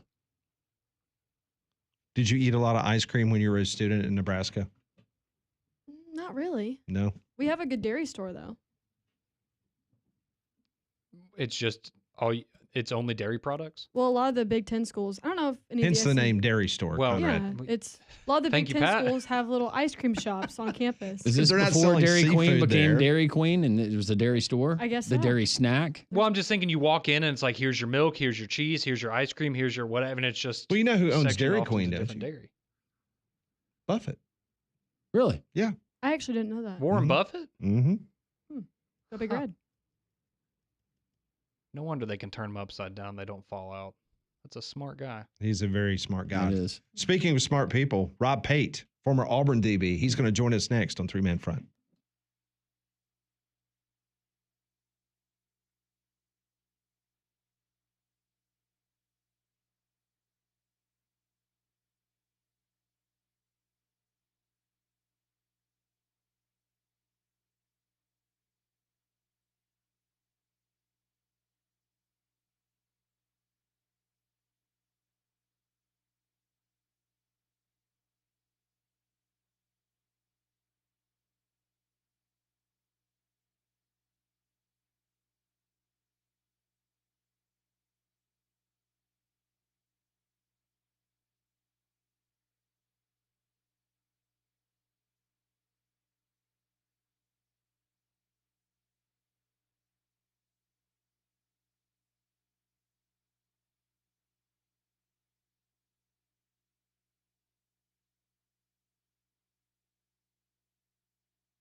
11:48 here on this Thursday. Rob Pate, Dr. Rob Pate, also entrepreneur, business owner, upstanding member of the community there in Auburn, joining us on Three Man Front and on the Higginbotham Hotline. Dr. Pate, how are you? Hey, guys, I'm doing great. How are y'all? Doing well. Just trying to transition to, well, we would say A-Day, but that really doesn't exist. I guess it's not an A-Day game. It's just an A-Day experience in both Auburn and Tuscaloosa. But let's go back to this past weekend in San Antonio and just kind of put a bow on the 2024-2025 basketball season for Bruce Pearl. As you look back on this year, what will you remember? It was a phenomenal group. It was just a lot of guys that came together that I guess the pieces just fit well. And, finally got some really good guard play and Tahad Pettiford, who I thought was just an absolute monster for this team this season. And then, Jonai Broom was just super consistent. And, he didn't do anything flashy, but he just consistently performed at the top of his game. And so I thought that what they were able to accomplish was unbelievable, and had a great memory with my kids going to the Sweet 16 match against Michigan. And, that'll be an unforgettable experience and weekend for Auburn people, just how that played out in Atlanta. I hated that it ended the way it did, but, I think Auburn people are super proud of the product and recognize that Florida was a legitimate, fantastic basketball team, and they deserve to win it. They had the better team this year, and they proved it in this tournament. And, speaking of this basketball team, they had a very special relationship with the student body, with the fans of Auburn. And I understand that they did something special last night in your store down at Auburn. Kind of share a moment with that. They did. Yeah, that was fantastic. We had 4 basketball players walk in last night or yesterday afternoon to Tahad Pettiford, Jonai Broom, J.P. Pegues, and Miles Kelly. And they had never been into Sweet Frog. They walk in, they grab their bowls, they fill it up, they come up to the front and pay. Of course, everybody's looking at them. They're taking pictures of them. Everybody's oohing and awing. And they get up to the front and they say, "Hey, we would like to pay for everybody in the dining room. How do we go about doing that?" Well, it's pay by weight, so they have to sit there and wait for everybody in the dining room to come put it up on the scale, see how much it costs, and wow. And we just built a big ticket for them, and then they paid at the end. So it was great. I mean, it's of course, people in town all know who they are, except my wife. My wife had no idea who they were, and. That was kind of embarrassing. And she also gave them a hard time because they all picked small pink bowls. And she said, next time you come in, get a man bowl, get you a green one or a blue one. And so she was giving them a hard time. And I think they really like it because, everybody everybody is pumping you up and feeding your ego. Sure. When she was on them about, hey, small bowl. How come I'm not seeing you in church and this kind of stuff? And so she was staying on them about different things. So, but they were fantastic. They were great. Yeah, everybody thought it was a hit, and they really treated people with respect, and they're great kids. What are you hearing down there? Because you talk to a lot of people in the likes of maybe Chad Baker-Mazara returning. I know Tahad Pettiford is going to test the NBA waters, and then potentially, Rob, what you're hearing Auburn's NIL could potentially look like and maybe exceeding last year's. Yeah, no, I think that I think people are really excited about what Bruce Pearl has done, and they want to make sure he's not operating from a deficit, make sure that they're not losing out on people that rivals are able to get because they're ponying up the money to do it. And you can see, I mean, it's easier for Auburn people to be able to go on the road and watch Auburn play basketball right now. So the fan support is incredible. And I think people just want to maintain that. It's a fun time, and people really enjoy and appreciate the effort and the success that they've had. In regards to what's going on this weekend, anything that you can discern from what is going to happen with this final practice for Auburn? What are you hearing? Is it the wide receiver room that looks so impressive? The quarterbacks, Deuce Knight? Just what's the general feeling of the people you talk to around the program right now? Well, for the game itself and what they do, no, I don't think you can discern much other than you can get an idea, especially up front, who they think they're going to have to count on. I mean, they're not going to just roll, several walk-ons out there and have them stand up there in the positions. So I think you'll have an idea of who's standing out at their position groupings, but you're not going to be able to get any idea on X's and O's. I mean, these coaches are trying to hide personnel. They're trying to hide everything that they do so that from a recruiting standpoint, guys aren't recruited off of their roster. And I think that's why A-days and spring games have become a thing of the past, because it's a performance ground to be able to increase your stock and go ask for more money because you did good in the game. Yeah, I think that's how the game will turn out. But as far as what I'm hearing great things about the Auburn wide receiving room. I've had several guys on the team that have said if there's a better wide receiving core in the country, then that's scary, because I just don't see how they could look better than the guys we have. I think the second string or the backup quarterback or the new guy in town is always going to get the hype. I mean, that's every campus in America.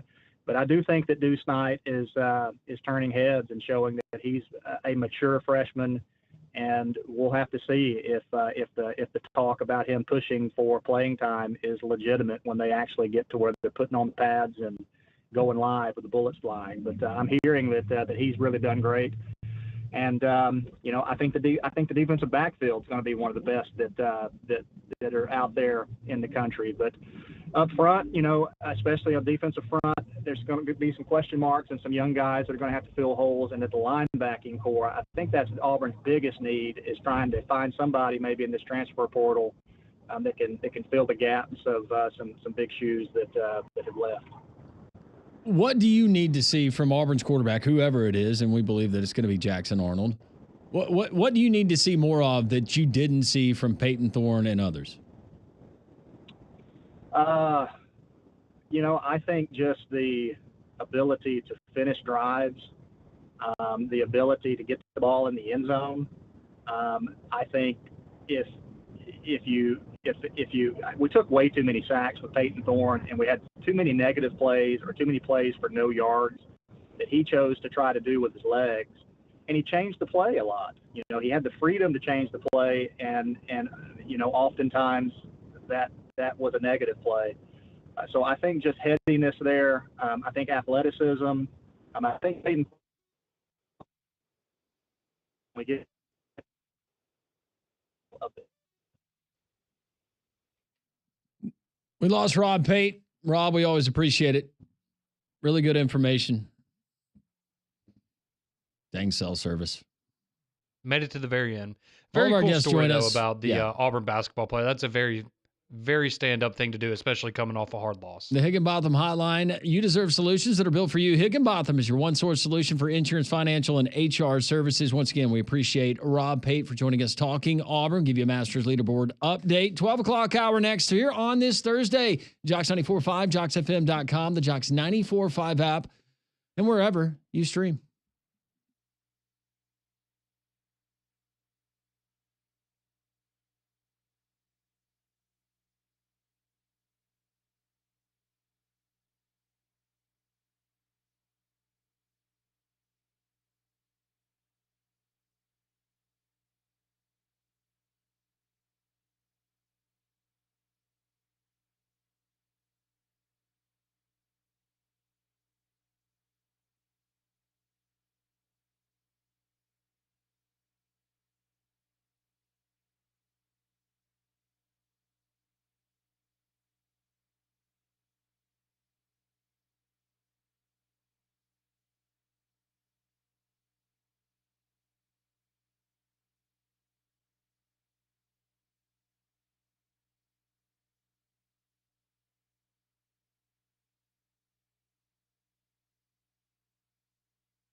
12 o'clock here on a Thursday. It's three-man front. Landrum, Pat, Conrad, and Molly. Rob Pate, Rodney Orr in the last hour. Any portion of the broadcast every single day, you can find it there at jocksfm.com and the three-man front podcast. Your text rolling in. We got a lot of those that we'll get to as well. And a Masters leaderboard update. First round of the Masters in progress right now in beautiful, well, at least it's beautiful right now. We got some storms here in central Alabama rolling through our state, and I don't know how that's going to impact play potentially maybe overnight there in Augusta, Georgia. But right now, the leaderboard there at Augusta National looks like this. You've got Steven Yeager at 4 under par. Scotty Scheffler, defending champ, past winner. He has played the first 9, and he is 3 under par, along with Hatton, Justin Rose. Also early in his round, he is at 3 under par. You have English, Neiman, and Spieth, along with Cantor at 2 under par. Max Homa at 2 under par as well.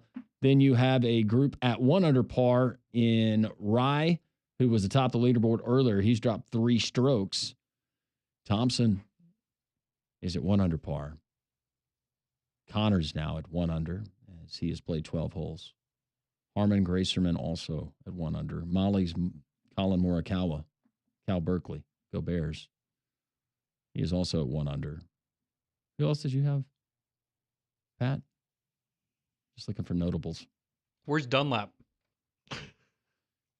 Since you asked, he is. We turning it around? No. Oh. Currently, Nick Dunlap is at 9 over par through 11 holes. And at this point, you just have to hope, if you're Conrad and we're going by cumulative score, Nick Dunlap is on Conrad's team this year in our Masters Bracket Challenge. That hopefully he stops the bleeding at some point here. Patton Kizzire, former Auburn golfer, he finishes his round at 7 over par. So maybe those two can hang out. Hey, we still got 7 holes for Dunlap to turn this around. 7 straight birdies, and he's only 2 over for the day. So, I mean, Phil Mickelson's at 3 over. Picked the wrong shirt today, I guess. Must have. I wonder if he bet on himself today. Hopefully not. Well, based on his track record, he probably did. And the Southpaw Canadian, Mike Weir, is at, well, he finished his round 3 over. That's all I got. I mean, there's other guys there, but that was just some notables. That is your Masters leaderboard update. Well, we got the Stallions. They got their first home game coming up tomorrow night at Protective Stadium. Some, tickets are going good so far. So if you want to be a part of that tomorrow night, that should be a lot of fun. And I know you're going to be a part of an event tonight, Landrum, down at the Finnick, in which fans will get an opportunity to rub elbows with Coach Skip Holtz and some players. Yep. Coach Skip Holtz, as you mentioned, he's going to address the crowd. It'll be a nice meet and greet. The event is absolutely free. It's at Rambler Sports Bar and Grill. You're going to have some Stallions players, Q&A session with the fans. I'm sure the Horsemen will be there. It is a fun time, and you can get ready to welcome our back-to-back-to-back USFL champion Birmingham Stallions as they open up home play inside of Protective Stadium on Friday night. But you can get down there tonight to Rambler Sports Bar and Grill, 1630 2nd Avenue South. Enjoy some great food, some great drinks, and we'll have sports action on the 283-inch projector screen. If for anything else, come and meet Coach Holtz, some of the players, and just check out Rambler Sports Bar and Grill. You're going to love it. It's an upscale sports bar experience with a wonderful menu, and you won't be disappointed. Rambler Sports Bar and Grill tonight, 5:30, the free fan event with the Stallions. And make sure you tell them Landrum from Jocks 94.5 sent you. One thing's for sure, throughout the rest of the year, the quarterback storylines for both Alabama and Auburn are going to be worth following. And that's what we're here for. We want this competition. It should be a lot of fun to see who ends up as QB1. We kind of have an idea right now at Alabama and Auburn who that ultimately is going to be. But yesterday, Jackson Arnold, the transfer from Oklahoma, who as of this moment, we've got him listed as QB1 for the Auburn Tigers. He had an opportunity to sit down with the media. He had this to say about him coming to Auburn, and take a listen to one of the other questions he had about the respect that Auburn gave him. It's been awesome so far. I think it was big for me to come in the spring, get a connection with these guys. I think it's going great so far. Great relationships with my teammates on and off the field, and obviously with spring ball, getting comfortable with the receivers, tight ends, running backs, O-line. I think we've gelled really well together, and I think we're having a great spring so far. How was Auburn the spot for you when you were in the portal? I think just them persistently recruiting me early. They were one of the first teams that hit me up out of the portal. They stressed how much they wanted me out of the portal too. It's nice to feel wanted. Coach Freeze and Coach Austin and Jesse, their message to me was, we got great ball players. They're going to be around me and help me out and support me. How Coach Freeze develops his quarterbacks. Obviously with Malik Willis, it was very, very appealing to me and just a place I know I wanted to be. So he was very happy to be at a place where he felt wanted. Yeah. It's important. Went south there in Norman. He had a lot of pressure on him. I remember the year before in the bowl game because he was where he had like 5 interceptions. Where he was the heir apparent, and they just kept going on and on. I just didn't know. I never 5-star recruit, and I said it on this show last year. I never understood the preseason expectations. I know he was a former 5-star, but a guy who had played 7 games in his career. And then you look. I am making excuses for Jackson Arnold, but that wide receiver core. Not only the wide receiver core at Oklahoma last year, how many injuries did they have? 5 or 6. And then just all the way across the board, I don't know. He's going to have plenty to work with this year.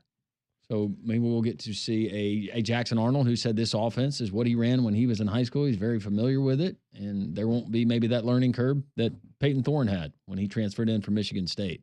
If for anything else, just the decision-making. There was so much indecision with Peyton Thorne different times, and I don't put it all on Peyton Thorne, but it was a mess at times. No, play calling's gonna have to be better as well. Yeah, absolutely. Mm-hmm. Jackson Arnold was also asked about feeling the pressure of getting this offense right down on the Plains. Nah, not really.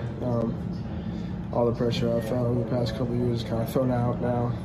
Expectations was, for me, I try to be perfectionist. My expectations for myself are always high, but I don't feel like there's added pressure on me to come in and fix things. I just kind of want to come in and just do my thing, and I do what I know I can do.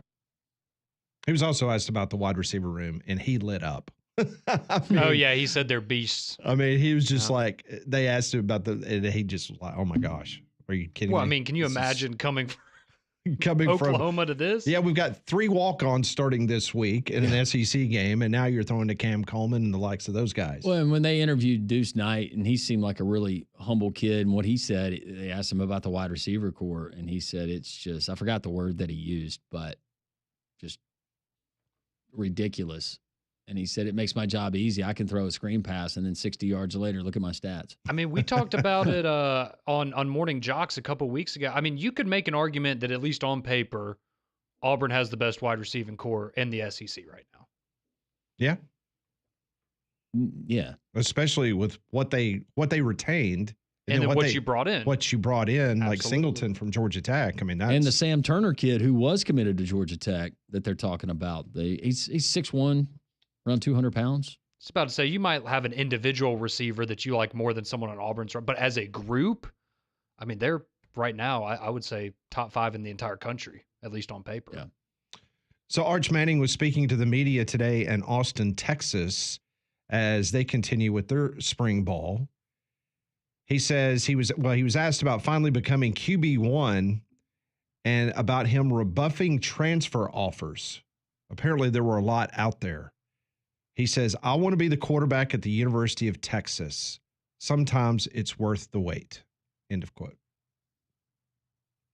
I think he's being compensated well at Texas. Yeah. Even if he didn't ask for anything, here. Yeah, I think that was all taken care Yep. of. Speaking of his ball coach, so last night in Washington, D.C., commissioners from the Big Ten, SEC, Big 12, and the ACC gathered on Capitol Hill on Wednesday to meet with state representatives and lobby for federal NIL guidelines. Also in D.C. were university presidents and chancellors, athletic directors, players, and a few coaches like Bruce Pearl and Steve Sarkisian. They were in D.C. yesterday.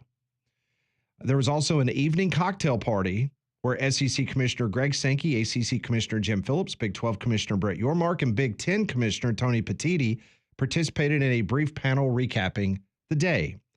They mostly spoke about the ills of an employment model in college sports. They're vehemently opposed to that. They do not want athletes to be considered employees because that's opening up a whole different area that they don't want to go down. Sankey said leaders must keep pushing for federal legislation and said the downstream effects of employment would be substantial. Tony Petitti said access and other benefits for athletes would go down if an employment model was accepted. Yormark said a settlement needs to be codified with a federal bill and called the portal unsustainable and said commissioners are addressing the portal issues now. And finally, Jim Phillips. Now, I just read you some quotes from the three other major players in college sports, right? All three of them talked about what? You do not need to consider players as employees, okay? This was the headline from Jim Phillips, what he said last night at that cocktail party. It says, commissioners feel really good about the Capitol Hill meetings, but it is very important, Conrad, that we must preserve Olympic sports. Oh, well, I mean, come on. I agree. You think you would have said that before Stanford joined the conference? Before Stanford and California joined the conference? That rowing team, that sailing team. So of all the problems you have in college sports, Jim Phillips is honed in on Olympic sports. That's what we need to be concentrating on. It's also ironic that, and I mean, going back, but when we're talking about Stanford, who was at the center of the college admission scandal a handful of years ago? That'd be Stanford. Stanford. And their Olympic sports that they were taking bribes to allow students into the universities. It's just kind of funny how this all comes full circle. Maybe Jim Phillips ought to think more about how the once beloved basketball programs of the vaunted ACC, maybe they can improve themselves next year. Mm-hmm. Maybe so. Or is he too worried about water polo? Oh, well, our teams, they just got to shoot the ball better. But Pat, we got our rifle team. You don't build a water polo dynasty by doing everything on the up and up, okay? That's true. We got to shave some ACT points, SAT points. Get a Hollywood actress mom involved. Am I the only one that felt like, I mean, you had the four most powerful people in college sports. And all these people are giving these really nice discussions about this is why it lands should not be you're absolutely you're out to lunch. He feels really good about the Capitol Hill meetings, but you must preserve Olympic sports. Bad news for Jim. Clemson and Florida State, be glad that you went ahead and you ironed out that deal. Maybe that it doesn't hurt as bad. Meanwhile, if you're a Pitt or somebody else, whew. Mm-hmm. You can't make this stuff up. That's why Greg Sankey and Tony Petitti, they need to be the ones. I was about to say, let them decide everything and everyone else will find out later. As bad as their football has been and some of their basketball, some of those Olympic sports might outdraw them. Hey, Brett, Jim, we'll call you when we need you. Yep. I thought it was nice of them to let them be allowed there at the cocktail party last night. Just like when you're growing up and you go to Thanksgiving dinner, there's a kids' table, right? You let Yormark and Phillips, they have their kids' table, and then Petitti and Sankey, they can sit and have their steak and talk about real stuff. Get stuff done. The real stuff. Well, I mean, sorry if you got a kid on the rifling team, but that's not, bringing in revenue to the school. So you see the warning signs, windows or doors that stick, cracks in the brick or the block of your home, those leaning or bowing walls in your basement, the settling or sinking of your home. That could be happening as we speak. How much time before a minor repair is going to become a major structural damage issue at your house? You can't afford to wait any longer. Call APS today, 205-951-9717. They're going to send one of their trained professionals to your home. They're going to give you a free estimate today. Wet basements can also lead to issues in your home, from mold and mildew to rot and air quality problems. Now, APS waterproofers can assess your issue and give you a plan, and they can fix it today. Foundation problems don't get better with time. They get better when you call APS 205-951-9717 or visit their website at alabamaprofessional.com. As promised, we'll get to your texts. A lot of good texts. You don't want to miss those. We continue 3-man front and Jocks 94.5.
So 1219, Jocks 94.5. We will get to your text messages in just a moment. 205-834-9450. Get into Dobbs Ford right there on Parkway East. Joey and Rachel Goshen and the entire Dobbs team, they are ready for you, and they're excited to announce right now you're getting employee pricing on select models and 90 days That's right. They're going to let you wait 90 days until your first payment. That's all at Dobbs Ford, Alabama's largest showroom selection. Beat any competitor's price, guaranteed.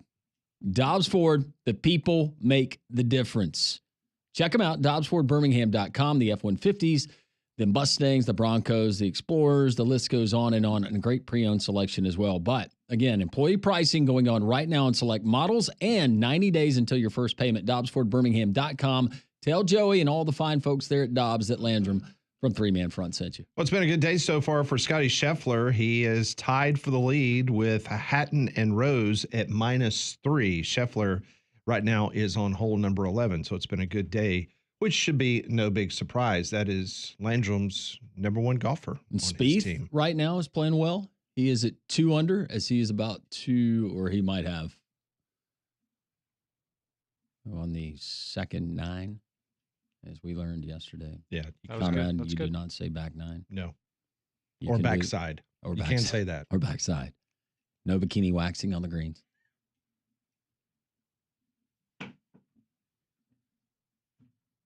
So behind Scheffler, you have, Hatton has now. That's right. Joined him. Yeah. You laughed at me yesterday when I picked him. I didn't laugh at you. That was Molly. Molly was laughing at me. Justin Rose, who looks like a jerk, but I'm told is a really nice guy. Who? 3 under par. Justin Rose. I could see it. He has that look. Aaron Rye is at 2 under. Also joining Yeager and Harmon. Neiman. Somebody have Neiman? Yes, that would be me. You got Neiman. Yes. Bad news for you is that 2 under par from Neiman. You also had, I have to bring it up because it is for competition purposes, Nick Dunlap. You're still at 9 over? No. Is it still getting worse? Mm-hmm. Oh, God. I'll give it to you now. Through 12 holes, he is 11 over par. Well, this is golf, right? So I get a mulligan, so I get to repick somebody else, right? Is that how it works? I don't think that's. Yeah, I think we all agreed that if we weren't happy by 12:22 today, that we were going to be. I don't remember that. You know, your wife can win a bracket straight up. Why don't you try it? I can't. That's the problem, Landrum. I can't. I can't do anything without her. Well, that means you got a good woman. That's right. Same here. Pat, I'll speak for you. Exact same. Yes, I've given you the power of the attorney. Go ahead. Others at 1 under par. Kim Thompson. Freddie Couples. He'll make the cut. And then we'll get excited. It's kind of like that Sweet 16 Cinderella team. And he just runs out of gas and he's a little bit older. Oh, that's all right. Morikawa. Molly, Morikawa. Yay. Morikawa or Lesakawa? Morikawa. Morikawa. Well, technically you want less. He is at 1 under par. That's less. Mm-hmm. We doing prize picks? Not this week. That starts back on Monday. Thank you. But the app is still available. Garcia is at 1 under par. Zach Johnson. Had a good round going, but now he finishes the day even. Will Zalatoris even as well. And see if I can find any others. Victor Hovland. He is teed off. And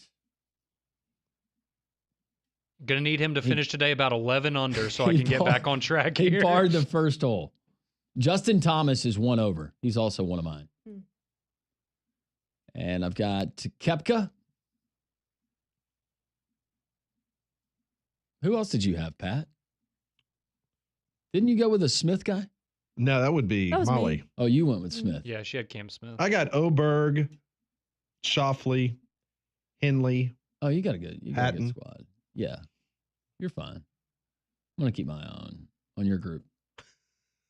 Okay. I'm with that green jacket. All right, that's your leaderboard update. Presented by our friends at Augusta National. Our friends. At Landrum's Lawn Care, according to you guys. Now giving out NIL endorsements. All right, so since we're talking about the Masters, I did a Landrum last night. I started going down a deep dive of the Masters jacket. Oh. Do you know a lot about the particular history of the Masters jacket? So one story says that Augusta National co-founder, and one of golf's greatest champions, Bobby Jones. He was attending a dinner at the Royal Liverpool in England where club captains were wearing matching jackets to denote their position in the club. Jones liked that idea. So that's one story that he came back and said, I think we need to do that at Augusta. The other story is that Augusta National co-founder Clifford Roberts figured it was a way to identify club members as reliable sources of information to visiting non-members to the club and to let waiters know who got the check at dinner. So if you're wearing a green jacket, that's where the check goes. Does it make it awkward? No. Yeah, it identifies who's paying for the bill. Love it. So there's two different stories about and it might be a combination of the two, how it all came together. In 1937, Augusta National bought green jackets from the Brooks Uniform Company in New York. Members were not fans of these green jackets as they found the material too thick and uncomfortable for the southern weather, so they changed suppliers. So since 1967, Hamilton Tailoring Company of Cincinnati has been the exclusive maker of the green jacket. Hamilton Tailoring does not accept orders from the general public for the jacket. So that's proprietary to the club. The color of the jackets, known as Masters Green, is actually a shade of brilliant rye green known as Pantone 342. The jacket is a classic 3-button, single-breasted, and single vent featuring the Augusta National Golf Club logo on the left chest pocket. The logo also appears on the brass buttons. The tropical weight wool, roughly 2.5 yards per jacket, comes from the Forstmann Company Mill in Dublin, Georgia. Locally sourced. Very, very cool. How about that? The logo stamped brass buttons are made by Waterbury Company of Connecticut, and the breast pocket patch is made by A&B Emblem Company in Weaverville, North Carolina. Very American from top to finish on the jacket. Now, the owner's name is stitched on the inside label of the jacket because all the materials used, it takes roughly a month to make a single green jacket from start to finish. It's been reported that the estimated cost to make the jacket, what do you think? For one jacket. Cost. It's going to shock you. Ooh, How much do jackets $105. $700. $250. $250. Oh, wait, really? Looky there. $250. Get you nothing, Molly. Nothing. Now, multiple Masters winners only receive one jacket. So you don't get multiples. Yeah. So if you win it once, that's the jacket. Interestingly, Nick Faldo, who won the Masters in 89, 90, and 96, had his jacket produced by Nordstrom. That's who did his jacket. No, that was an option. I didn't know you could. No. You could choose, yeah. Sam Snead, back in 1949, he was the first winner to be honored by be given a green jacket. Green jackets are kept on club grounds, and taking them off the premises is forbidden. Now, there is an exception. The Masters champion can take the jacket home and return it to the club at the next Masters. So you see a lot of the winners go on the talk show circuit, and they'll be wearing. Player just never brought his back. Yeah. Right? Yeah, correct. Now, the green jacket you see the winner slip into on Masters Sunday, that is just for presentation. The winner later receives his custom green jacket to wear on the Augusta National grounds later. We ought to get our buddy Patrick at 18 South to do us up a jacket. Like a good Alabama American-made jacket. Because the one that we ordered last year for the contest, let's be honest, it's rough. Yeah. It's not the very best material. It's not the best material. I mean, I went home, I had I put it on yesterday, and I went home and I had to put lotion and stuff all over. It didn't cost $250? Mm-mm. Oh. No, it's more like $50. It was like $50. And I'm not really sure of the material. The patch is the most authentic thing on that. Yeah. But the material, it's like a I was about to say the patch was probably $45. The material for the jacket was the other 5. It's got like 5 different fabrics in the material. It's like rayon, plastic. But I just think it's really cool because the jacket the material comes from a mill in Georgia. You've got a company in Cincinnati that makes it, and then you have a company in Connecticut, another company in North Carolina. All of these different places throughout the United States contributes to it. There's no foreign object or body that goes into the production of this jacket, which is really cool. When you go there, though, it is really cool because of for me anyways, just a fascination of the members, like certain members. So when you see, and you're sitting in one of those bleacher sections, or you're just walking around the course and you see somebody with a green jacket, immediately you're going, I've got to find out who that person is. Yeah, because that's somebody that's very important. Yeah. And on top of that, he will pay for the food. Yeah. Hey, waiter, he's got me. In fact, sitting there on the skip pole during that Thursday round behind us, somebody had green jacket, and then other patrons, they're wondering who that is. And it was the CEO at the time of IBM. But see, it all makes perfect sense because as I was reading all this information last night, I was like, makes perfect sense about originally it was so you were identified as a club member so that if someone had a question about something on grounds or the tournament, that was your go-to person. That person was able to give you that information. Speaking of information, one of our dear friends from the Friends of Rickwood, Mike Newton's going to join us next. A very special event going on Saturday at Rickwood Field. We'll tell you all about it next. This is 3-Man Front on Jocks 94.5.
1235, Jock's 94.5, Mike Newton, the Friends of Rickwood will join us momentarily here on Three Man Front, an outstanding event going on this Saturday. We'll get all the details from Mike coming up here on Three Man Front. Well, one of our favorite places is Big Whiskey's. They have several big screens so that you can catch the Masters all weekend long with unique cocktails and over 120 whiskeys on tap. So you can go out and enjoy the outdoor patio and game area. It's great for families, and the kids eat free every Tuesday. So like I said, go and check out the Masters at Big Whiskey's this weekend in the Stadium Trace Village off Highway 150 near the Hoover Met. Good friend of the program, Mike Newton from the Friends of Rickwood, joins us now on the Higginbotham Hotline. Mike, I hope you're doing well. Before we talk a little baseball, I just want to get your take because, man, we got the Masters going on over Augusta. And if you think about Augusta, you can't help but think about our own historical, obviously the wonderful place that we call home, which is Rickwood Field here in Birmingham.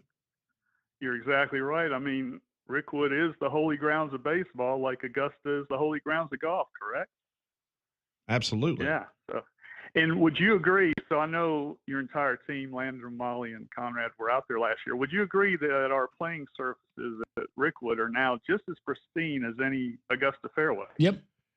When Landrum wanted to test the MLB officials when we were on the warning track before the start of the game with the Cardinals, and seeing that he was about to get arrested because he was thinking about like reaching over and touching the grass, that was a problem. So yeah, I would say that grass that you guys now have at Rickwood would match what's going on in Augusta. Well, and Pat, with all that in mind, I was driving to speak to the Rotary Club in Trussville yesterday, and I was listening to the show, and I believe it was Landrum going over some of the new rules that Augusta has as far as how to refer to things on the golf course. Is that correct? It was a group conversation. I can't remember, but yes, there were certain no-nos. Yes. Don't say back nine. Don't say fans. All that stuff. Exactly. So with that in mind, wink, wink, the Friends of Rickwood, we got together and we came up with our own plan because we feel like we're just as holy ground as the Masters, and we're now requesting that game day announcers follow a new protocol themselves when they're calling games out at Rickwood. Yeah. So the dugouts, insinuates that players are living underground. So now dugouts will be known as the player lounge. Nice. Okay? All right. Like that. The bullpens, the bullpen sounds like a cruel entrapment for animals, right? So it will now be referred to as the pitcher's warming station. Nice. Yeah. I love this. These are good. The on deck circle, which is really not made of a deck, it's really sitting on the terrific turf we have out there, will now be known as the Immaculate Waiting Zone. Okay. And of course, we refer to an inning as the top half and the bottom half, but we don't want to offend anybody anymore. Now it will be the first half and the second half. Nice. Going forward. And then umpires, Pat will like this, are now going to be referred to as judges because it sounds more authoritative. And by the way, Aaron Judge is my favorite current baseball player. There you go. So anyway, Great choice, look for Mike. more. Look for more changes. What about warning track? What can we do to warning track? I know. Your creative staff. I thought about the warning track, and because that does sound pretty scary, doesn't it? Yes. What about? Would you call that an awareness path? It could. That sounds pretty soft. Yeah. It brings caution to those that may be catching a foul ball or a ball that's in play. Yeah. Yes. But we'll come. Yeah. So stay tuned. We've got more coming. I love it. Oh, so that's interesting. So they always talk about the step meter on greens. Mm-hmm. In regards to the infield at Rickwood Field, the grass, is that considered a fast surface now? Because, some ballparks like Wrigley, they've been known to grow the grass really high. And at times they would water down the infield if they were playing a team that maybe had a little speed, trying to slow them up, or they want to, try to make it a slower or faster track. Where would you classify Rickwood's current infield? I would say it would be similar to remember I can't say rough, but it would be similar to the second cut. Yes. Of Augusta. Very nice. You wouldn't want to putt the ball on it. But yes, and funny, I'm a big golf. I love golf. In fact, I played in college, and I was talking with Murray Cook, who was the guy that laid our entire new field out. He's the same guy that did the Field of Dreams up in Iowa. And I said, Murray, when y'all leave tonight, I'm just going to drop a few balls here and hit it if you don't mind. And he looked at me and he pointed to the scoreboard and he says, hey, Mike, there's a camera up top of there and Major League Baseball is watching. So needless to say, I was not able to hit a few wedges out there. But, yeah, it's still – and we're currently in the growth stage right now, the new growth season. It's starting to green up real nicely. And, you know, that's probably one of the main – well, it is the main priority we have at the ballpark now is to maintain that field to Major League standards. And the commissioner said they will be back. We don't know when that will be, but the first thing they're going to look at is how we've maintained that field. And we take great pride in our grounds crew. Does a great job of maintaining that standard, and we look forward to that news hopefully one day soon. We'll see. With the grass out there, and I can't remember because we talked to the head of Major League Baseball and all of that when it comes to turf. I can't remember the special blend of grass that's out there, but do you have any idea when's the first time they mow it in the spring? We've already mowed it a number of times. Yeah. Because we do like to keep it, you know, somewhat short. Of course, we do have ball games going on. We actually got that grass. It's from a sod farm over in Georgia. That's where they brought the grass in. And I can't remember what type of Bermuda it is, but it is a special breed, if you will, of that grass. And yeah, it grows very tightly and very green. And it's a fantastic playing surface. Mike Newton joins us for a few minutes here on Three Man Front, Friends of Rickwood. And I know you guys have a wonderful, wonderful event coming up on Saturday you want to tell our listeners about. Yeah, I know we got 2 8-day games going on and things like that, but if you want to stay in Birmingham or come on into Birmingham and visit, we're having our an open house, which allows anybody in the listening area to come on down. And we're going to have a card show. It's from 10 o'clock till 4 this coming Saturday. We're going to have group tours. If you've never been to the ballpark and you want to hear a nice historical background of what the ballpark is all about, we'll be doing that at no cost. Miles College is going to play a doubleheader. The forecast looks wonderful. You could just sit in the stands and watch some good baseball. And then we're going to have a sports card show going on behind the scenes where sports card collectors, whether you collect baseball, football, basketball, there will be dealers out there selling, buying, and even trading. If you got an old collection or something, bring it with you.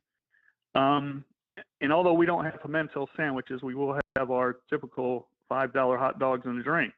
So for $5, you can get a hot dog and a drink. That's not a bad deal nowadays. No. So we're looking for a beautiful day. Tahoma 31 is the blend of the grass. Okay. Tahoma 31. Yep. And the reason, and I looked it up, but then I remembered Tahoma 31, Reynolds Razorback Stadium in Fayetteville. They also use that for their field turf, the Tahoma 31. And I say that because there was a patch that got kicked up when I traveled out there with UAB this year, and I planted it in my backyard. So I actually have the type of grass at Rickwood. Wait a second. So you stole grass from Arkansas's football stadium and you planted it in your backyard? It was a divot. It was a pelt. They weren't putting it back. And you're saying this after I risked life and limb getting you some hedge from Sanford Stadium. Well, I mean, I wasn't trying to replicate it. I put it in my man cave. But you're sitting here trying to develop your own sod farm in your backyard. I didn't have a shadow box that I could put the piece of sod in, so I just planted it there in some very fertile soil. Do you take tours on your sod in your backyard? Sometimes, okay. Yes. Just making sure. I do. No shoes. Got to go barefoot. Oh, so no, it's going to be a beautiful Saturday. You said so. Miles has got a doubleheader along with the card show, correct? Yep, and the group tours, and again, everything's free, well, except for the hot dogs, the $5 hot dogs with a drink. But it is going to be. We had a great turnout when we did this about a month after our game last year, the Major League Baseball game, and we just welcome the public to come out and hear some stories about the old ballpark. You know, Landrum, you were also talking about that special green at the Masters. You know, yeah, there are some hidden secrets at Rickwood too. There are. Really? But how about the tunnel that led out of the home players' locker room onto the field? Where's that tunnel today, right? Oh. Uh-huh. Questions We have our own abound. secrets. See, there's so many comparisons to us in Augusta, don't you think? Is there a jail anywhere underneath Rickwood? No, but we're always concerned as we dig things up that there may be some things to, yeah. Yeah. Yes. Not just an And, old you know, terracotta sewer line. Yes, and we have the concrete wall that's exposed beyond the wooden fence. Right. Concrete wall was built in 1928, and we take the tour groups out there to point out things. And yeah, no, Rickwood has a lot of nice little secrets as well. Well, when you said that though, and making the comparison, you're really not far off. You start comparing historic places, and Rickwood Field, of course, it dates back prior to Augusta 1910. National. Yeah, but Yeah. that's 1910. incredible history there, and just the sites itself. They tell their own stories. Really cool. We have a great listener, FSU Dave. He was talking to me and Conrad on Tuesday, and he gave us a little trivia question about what former Major League Baseball player also played in the Masters. And he stumped us. And it's a former New York Yankee. And you being a Yankee extraordinaire trivia guy. Yeah. Who was it, Conrad? Do you remember? It was Babe Ruth's backup, right? Yeah, I'm trying to remember his name, but I mean, we're going back 100 years in history. Wow. Yeah, I was not. Yeah, I'm sorry. I think he played in the Masters in the 40s, if I'm not mistaken. How about that? Yep. So only Major League Baseball player to obviously play in the show, and he Sam also Bird. Sam Bird. Yep, that was it. Yep. Huh. How about remember that? Sam? Now I know. Yeah, See? well, I guess Babe Ruth kind of overshadowed his career a little bit. You still probably retired his jersey, as many as y'all retire out there. Hey, he was a defensive replacement for Babe Ruth in Game 4 of the 1932 World Series. Yeah. How could we forget that? But you being Yankee fans, I mean, I'm very disappointed that neither one of you knew that. I know. We'll do better next time, Mike. It's all right. I know. Conrad, we need to get better at that. Hey, before we let you go, do you want to say anything to Landrum? Because you've been pretty irritated at Landrum taking shots at your Yankees every chance he gets. Yeah, I know. We actually had a group come by Rickwood yesterday. They had just been to the Braves game, and this was Monday night, I guess, or Tuesday night. I think the Braves beat the Phillies that night, right? And so I jokingly... Yeah, they haven't won a lot of them, Mike. So, yeah, it's they've only won 2. That's 2. One over the Marlins and one over the Phillies. Yeah. So the young lady that had her 2 boys, they were from San Francisco. They flew into Atlanta, went to the game that night. And then she comes into our museum gift shop at Rickwood, and she says, yeah, we just went to the Atlanta game, but my boys can't stop talking about coming to Rickwood because they don't care about the Braves or the Phillies. And I said, well, there's a lot of that sentiment going around right now. Yeah. But, like you say, Pat, it's a marathon. Right? It is. Absolutely. It's not a sprint. It's a long I would like season. to say, look who's laughing at the end, but I really don't feel good about it. So enjoy your seasons collectively, everybody else. I think didn't y'all get a shipment of the bats, the torpedo bats, the Braves? I heard that they were interested in those. Yeah, after we got popped for the PEDs, we had to resort to the torpedo bats. So yeah, that was not good news. No. Well, Mike, mistakes happen. We know that, right? Oops. Yeah, all the time. Well, Mike, listen, I hope you guys have a great crowd on Saturday. It's always great to catch up with you. Come see us sometime. Look forward to seeing you. I will do, yeah. Thanks, guys. Thanks, Mike. Thanks, Mike. Bye. Mike Newton from the Friends of Rickwood. Reminder, wonderful opportunity. Open house. Watch a doubleheader baseball game between Miles College there on site. It's free, except the hot dogs and, of course, the soft drink. I got a business venture. They don't have pimento cheese. There you go. More 3-man front. Get This Mr. is Stratton's to co-pack it. I'm just kidding. This is Jocks 94.5.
12:53, Jocks 94.5. Landrum will have a Masters scoreboard update, leaderboard update, sorry. When I'm listening to the text of the show, and I haven't really thought about this, but now that we have the replica green jacket, if one of us got a badge to go in and you wore the green jacket inside, would they? I wonder if they would say anything. Absolutely. I think they have a pretty good idea of who Yeah. has real ones. No. remember I this think one. their problem would be, where did you get this? Where did you order this? Why are they? Oh, they're going to try to go shut them down. Yeah, that's happened to a couple of vendors that have gone and they purchased stuff from the Masters and then they've warehoused it Mm-hmm. and they don't play. Again, ask the guy from the state of Oklahoma that decided he was going to steal some sand out of a bunker. Yeah. Lost his family, his job, thousands of dollars, tens upon thousands of dollars. Wait, he lost his family? Yeah, his wife left him. Oh, for real? For real. Oh, I didn't. Oh. It was a bad deal. Lost his job, stealing some sand. Well, a place that Pat can wear his green jacket is over at our friends at Trim Tab Brewery downtown. Obviously, the Masters start today, and a great place to go check it out is at Trim Tab. So starting today all the way until Sunday, go by and catch the Masters all weekend long. Also this weekend on the 12th, Faith Skate Supply will be there starting at 12 p.m. There's going to be music, vendors with lots of skating. Plus, don't forget, coming up on Thursday, April 24th, we have our NFL draft party at Trim Tab. So Red Mountain Crawfish will be there. Tub the Band will be there playing from 7 to 10. And Pat myself will be there as well. So go and check out our friends at TripTabBrewing.com. Freddie Couples, eagle from 191 yards out with a yellow golf ball. Nice. On number 14. Fred Couples is now in a red number. He is at 1 under par. Looking at the rest of the leaderboard as it stands, you've got Pat's Tyrell Hatton. That's right. You mocked me yesterday. Every Yes. single one of these people that call me their teammates, they mocked me when I picked him. Tyrell Hatton is now at 4 under par. That's right. Colin Morikawa, Mm-hmm. who Molly Yes. is a big fan of. I He's know. at 3 under, along with Scotty Scheffler and Justin Rose, also at 3 under par. You have Aaron Rye at 2 under. Connor's at 2 under, along with Jason Day.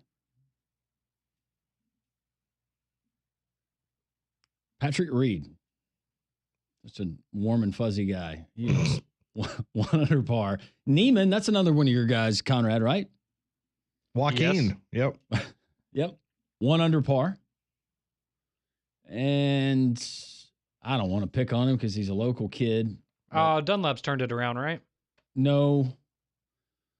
13 over through 14. How does it keep getting worse? I told you because he's still playing. At 9 over, stopping the bleeding. But at some point, just make a par. Make par. Or do you just want him to act like he pulled a muscle in his back and he takes himself off the course? Does that remove his score? Does it disqualify today's score? Whatever that path is. He did par number 2 today. Great job.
It is 1 o'clock, opening day of the Masters over in Augusta, Georgia. We'll have a leaderboard update coming for you just in a couple of minutes. Braves lose a tough one last night to the Phillies. Don't worry, game 3 of the series. Winner of tonight's game will win the series, which is important if you're the home team. So the Braves look to try to gain ground in the National League East against the first-place Philadelphia Phillies. The Phillies head to St. Louis after they leave Atlanta. The leaderboard so far, Landrum, I guess the big surprise is Freddie Couples is having a very competitive round, including an eagle just a couple minutes ago from 191 yards out. Yeah, through 16, boom, boom. After the eagle is now 1 under par. The top of the leaderboard looks like this. You've got Tyrell Hatton, Pat's golfer at 4 under par. Molly's golfer, Colin Morikawa, is at 3 under. Scotty Scheffler, my golfer, is at 3 under. Justin Rose, nobody's golfer, is at 3 under. You got Aaron Rye at 2 under, along with Connors and Gracerman. Jason Day, good to see him playing well. He's at 2 under par as well. Other names, you have to scroll quite a bit before you find one of Conrad's golfers. As I'm still scrolling. Oh, no, there he is. Neiman. Joaquin, 1 under par. The only player in red numbers right now for Conrad Van Order, who took a gamble on a local great story in Nick Dunlap, already a 2-time winner. Unfortunately, today is not Nick's day here on the hallowed grounds of Augusta National, as he is now 2 touchdowns over par. We'll keep you updated. We'll send it to Vern in the tower at 13. This is an interesting story that's developing.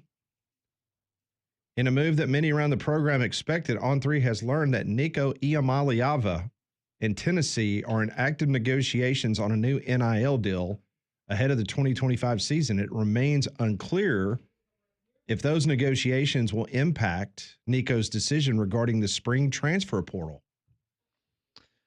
Well, we paid you all this money coming out of college. You weren't very good last year, Nico. What's the deal with that? We're still paying you $2 million this year. Are we going to cut that in half? Or sources have indicated that Nico is happy at Tennessee and has a strong relationship with head coach Josh Heupel. The Vols are trying to finalize a new contract before Saturday's orange and white spring game. The issue at hand is Nico's multi-million-dollar deal was one of the first large NIL contracts. The market has since adjusted significantly, especially at the quarterback position. Multiple sources close to the situation indicate that Nico's current contract is somewhere between $2.2 and $2.5 million, a jump from the initial 3-year deal that was reported in March of 2022. At one point, Nico was the highest paid quarterback in the nation. Now, Carson Beck in Miami, Duke's Darian Mensah, both signed contracts this offseason worth more than $3 million annually. Michigan gave 5-star freshman quarterback Bryce Underwood over $3 million per year. So now Nico's group wants to have a discussion and possibly renegotiate his deal. This is where I would lose my mind as a college football coach. Okay, so we committed millions of dollars to you coming out of high school. You went out on the field last year and you did not meet the expectations that we set for you based on the amount of money we're paying you. But now you want to renegotiate this contract because of what other players are getting when you've had the opportunity to prove that you're worth it on the field and you prove the opposite of that, yet you still want to come to the table and renegotiate. If I was Josh Heupel, I actually feel bad for a Tennessee person right now. You feeling bad for a Tennessee person? I would be livid with that. What's wrong with you? We're paying you money, you underperform, and now you're asking us for more money? Well, it goes back to the fact that all these kids need to be held accountable. You sign a piece of paper, you should, just like we sign pieces of paper, we all have contracts with this company. We have to adhere to those contracts. We didn't go in our boss's office on Monday. Hey, you see those Abby Awards we won? Where's the pay raise? Well, Landrum speak for did. yourself. Landrum did, but, Okay. yeah, but you did. We're still trying to iron some things out. Well, that's why Landrum's not coming back next week. But Nico last year, 2,600 yards, 19 touchdowns, threw only 5 interceptions while rushing for 358 yards and 3 more scores. He started every game for the Volunteers in 2024, leading them to their first berth in the college football playoff. He started the Citrus Bowl back in 2023. He was named the MVP, throwing for 151 yards and a touchdown while rushing for 3 more. So just because the market changed, now he's wanting to have a discussion. And I mean, there's no indication that they won't get a deal done, but they were paying him, 2.2 to 2.5. And now you've got a Duke quarterback that's making over $3 million a year who came from Tulane. I'm with you, Conrad. If I'm a Tennessee fan, and this just that. Oh, and my ticket prices are going up for NIL? Great. Well, great. And let's just say they get this deal done.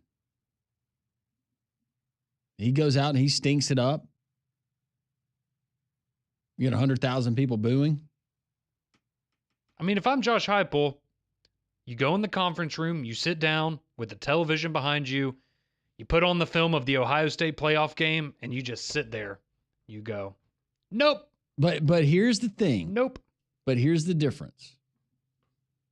Anybody can say what they want. He's not worth it, whatever. If Tennessee balks and they say, we're not doing it, there will be another school that will pay him whatever he's asking plus some. Probably an SEC school. You're right. Tomorrow.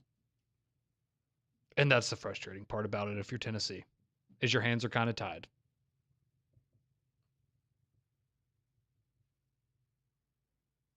So they're trying to get a deal done before the spring game on Saturday. Are they having an actual game? They're still having a game, aren't they? I don't feel like I've heard them.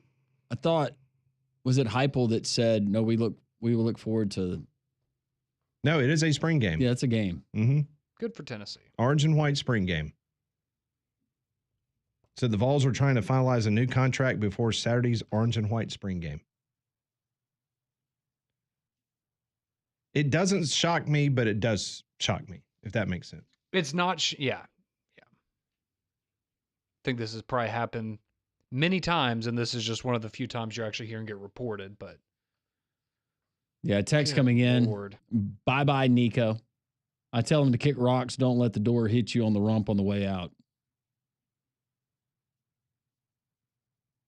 Yeah, that's not going to go over well. But maybe this was something that, hey, this we'll have a look in, or we'll have a come together.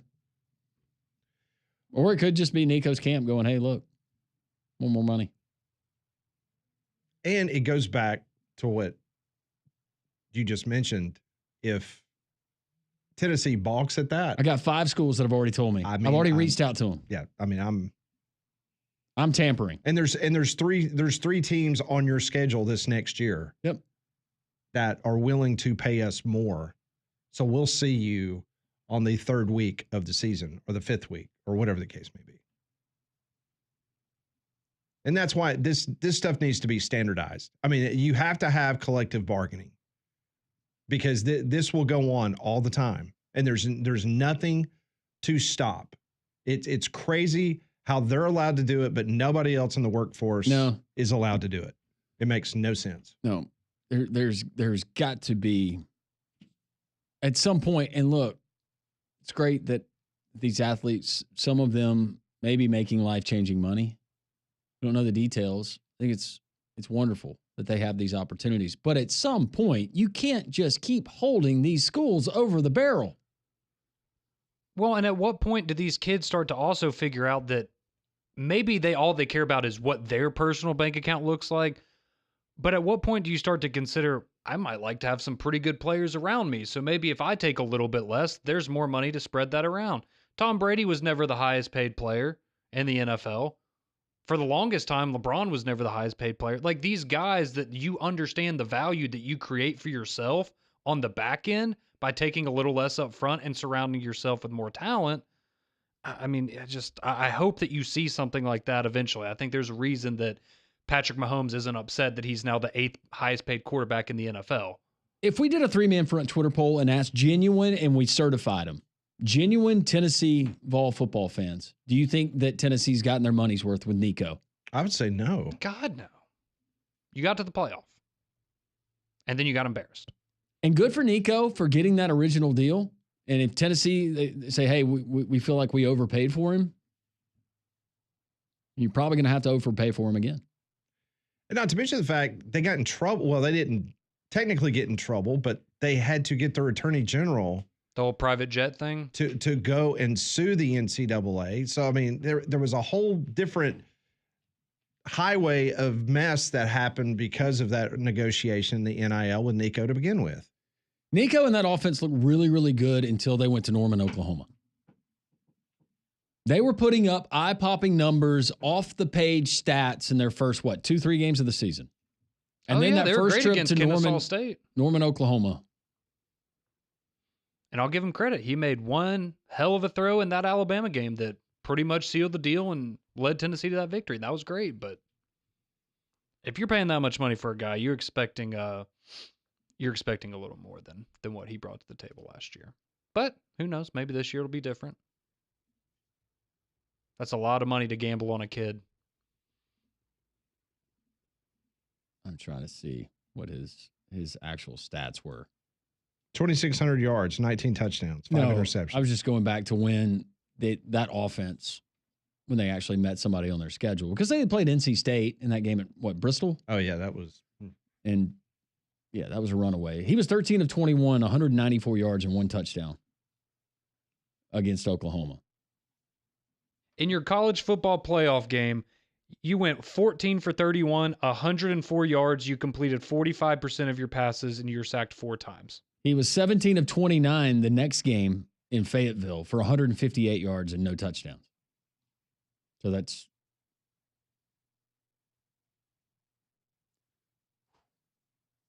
good for you, Nico. He threw for over 250 yards twice last year. Twice. Against Vanderbilt and Kentucky. That was it.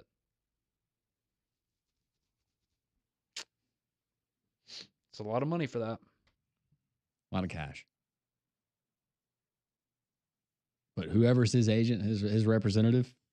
What SEC school he's gonna get it. Would be in the market for him if they don't come to a deal?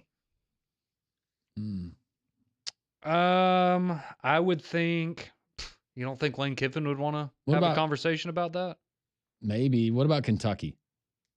Yeah, I mean, I think they pay a lot of money for quarterbacks they don't get anything out of. I could see, yes. Kentucky, you could see if the Diego Pavia thing didn't work, it would have been funny if Vanderbilt had gotten in the mix there. You just go down the interstate a little bit. No, I think Kentucky's a good one. What about Missouri? Yeah. Yeah. I could see Missouri being in there. Probably not Arkansas. You're probably pretty happy with Taylon Green and what you're paying for him, but I mean, there's a lot of teams. Not Florida. No. Not South Carolina. Not Auburn. No. Not Alabama. Not Georgia. Well, I don't know. Georgia would be an interesting one. Just depending on what they've seen from Gunner Stockton. I mean, they would know better than us what they've seen from Stockton. Yeah, and since Jaden Rashada's back in the portal. He's trying to follow TJ Finley's footsteps and go to WKU. Doesn't he have to go to Texas Southern first? Texas State, yes. Or Texas State. Yes, that was the... My apologies to Texas Southern. Yeah, they don't want to be associated with him. Come on, Landrum. Joe wants to chime in on Nico's NIL deal. Hey, Joe, welcome into 3-Man Front. Morning, fellas. How y'all doing? Doing well. Hope you are. He's gone. Like y'all said, he ain't proved nothing yet, but this whole NIL deal, until they get him to sign a contract, it's just going to keep happening. They're going to keep playing them for fools. That's all there is to it. And then, my dad and I talked. This is how the NCAA's fault. It's several years back before all this really started happening when the players want to get paid. If they ever just gave the players, $25,000.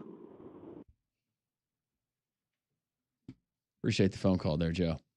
We'll continue and give you another leaderboard update. And also, we have questions from Pat that we will try to answer. 3-Man Front on a Thursday. Jackson 94.5.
118 Jocks 94.5 will have a leaderboard update coming up in a minute. A lot of competition. Stop playing that stupid TGL and focus on the real game. Dang. Falling apart. There he is. So what's your number again? I'm 1 over collectively for the group. Okay. For my group. Yeah, 1 over. Molly, you're what, 4 under? I'm 4 under. Pat, what are you? -2. I am collectively 12 over par. Woo! Wait, 12 over? Collectively, yes. One person kind of responsible for the majority of that. And that's an Alabama graduate, correct? Yes. Safe to say he will not be making the cut. Wait, so did you say that if you have somebody that doesn't make the cut, we are taking their score from today and just applying it to the other days? Mm-hmm. Yeah, wait, no, you still have tomorrow. I mean, he can improve his score tomorrow. They're not going to cut him after the first day. No, I know, but still, I'm just thinking. I mean, they probably should based on that score. They might. Well, I mean, at this trajectory, who's to say he's not going to be 20 over? So then just. There's no guarantee. Because if you're 13 over after the first day, then would you just go and blow it out tonight? Thank you, Landrum. I don't know, maybe. Just kidding. I don't know if Nick, sorry, Dunlap family. Probably not like that. But yeah, I'd say it's a tough day. It is. You gambled, but right now Justin Thomas, he is screwing my group, so that's fine. Make your putt, Justin. Roll Tide. Courtesy GMC and Trust. We need to get by and see them this weekend. And you won't miss any of the Masters because in their showroom, they've got televisions everywhere. You'll think you're at a sports bar restaurant because they've got you covered. And they got the best deals on brand new GMCs, whether it's the 2025 GMC Sierra, the 2025 GMC Yukon, the Yukon XL. How about the GMC Canyons, brand new redesigned Canyons? Those are in stock. The 2025 GMC Acadias, including the AT4. That's the vehicle that I drive. It's just a fantastic crossover.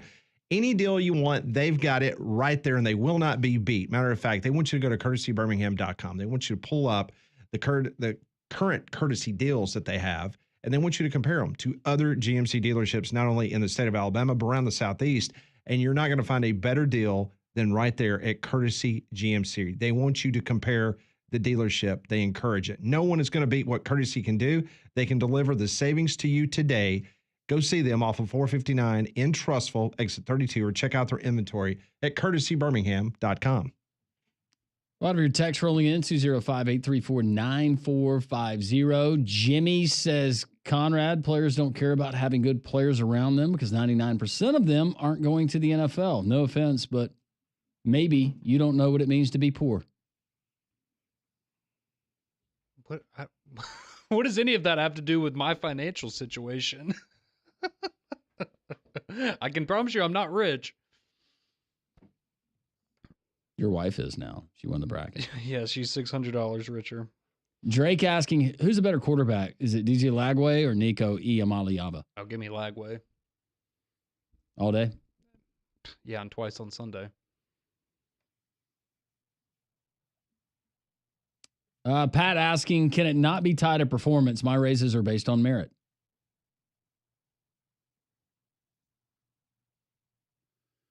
In an ideal world, perhaps. Back on Nico, he's not good, plain and simple. You want to pay $2.5 million on someone's ceiling that they may never reach. Give me the kid that's been there for 3 years, and I'll throw them in, and we'll win just as many games. Just depends on who you throw in.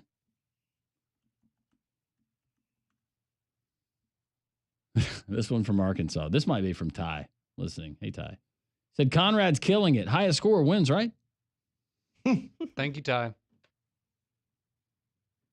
Big John wants to know, is there going to be another opportunity to tour Rickwood Field? Yeah, they give tours out there, don't they? Yes. And there's an open house this Saturday. Yep, Saturday if you are in town and not going to Alabama or Auburn. Maybe he was saying another time other than the open house. But the There'll Friends be of another Rickwood, you can contact them, and they have all kinds of group offers. Yeah, they have people coming through Birmingham all the time. Well, especially this time of the year in early summer.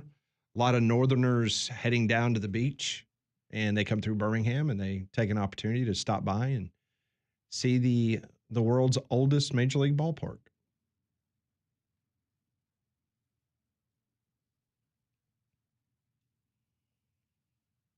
He's editing again on the fly. That's not a good look on his face either.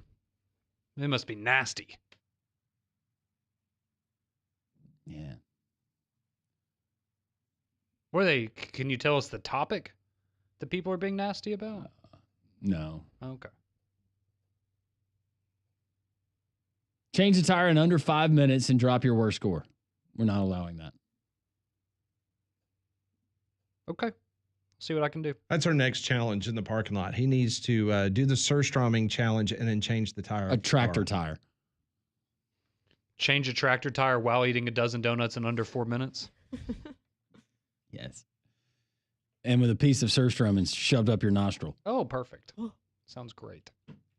Maybe you could do special, instead of jelly, you could do donuts that have the Surstroming stuffed inside of them. Ew. That could be fun.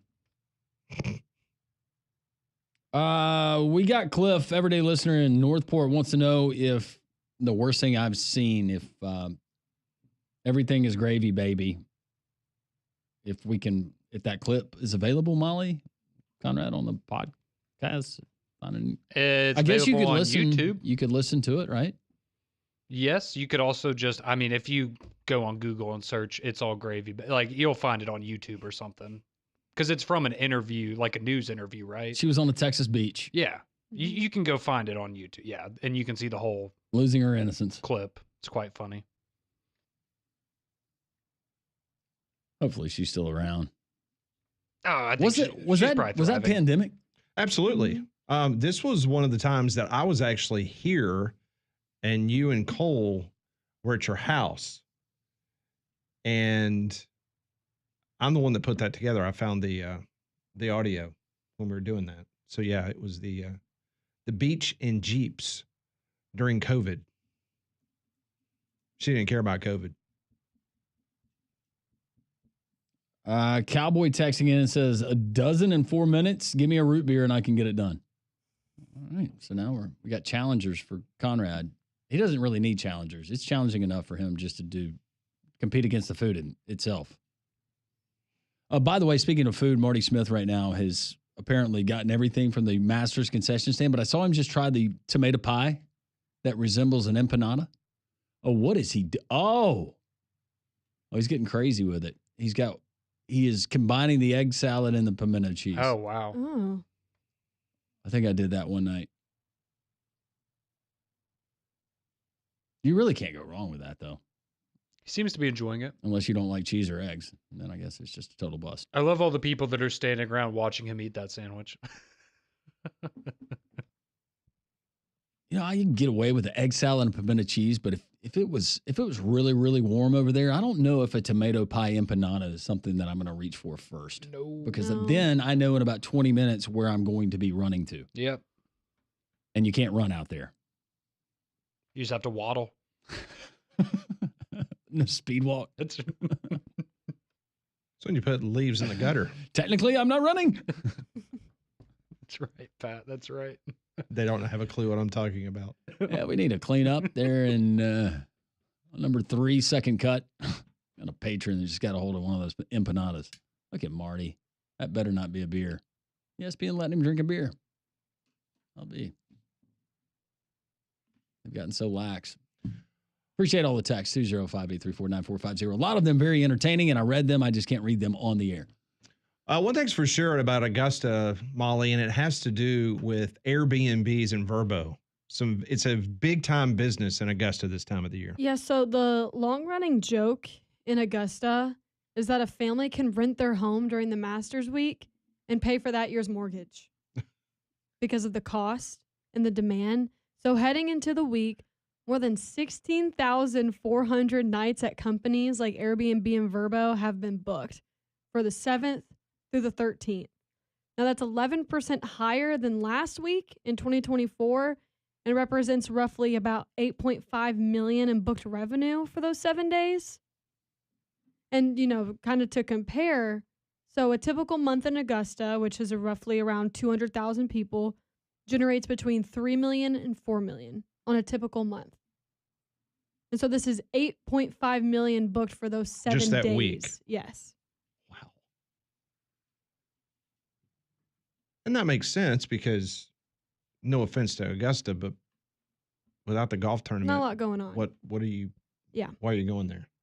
Now, once everything is booked and final at the end of the week, they're expecting this month's short-term revenue to surpass 19.2, if not past 20 million. Dang. That's crazy. Over 7 days. Mm-hmm.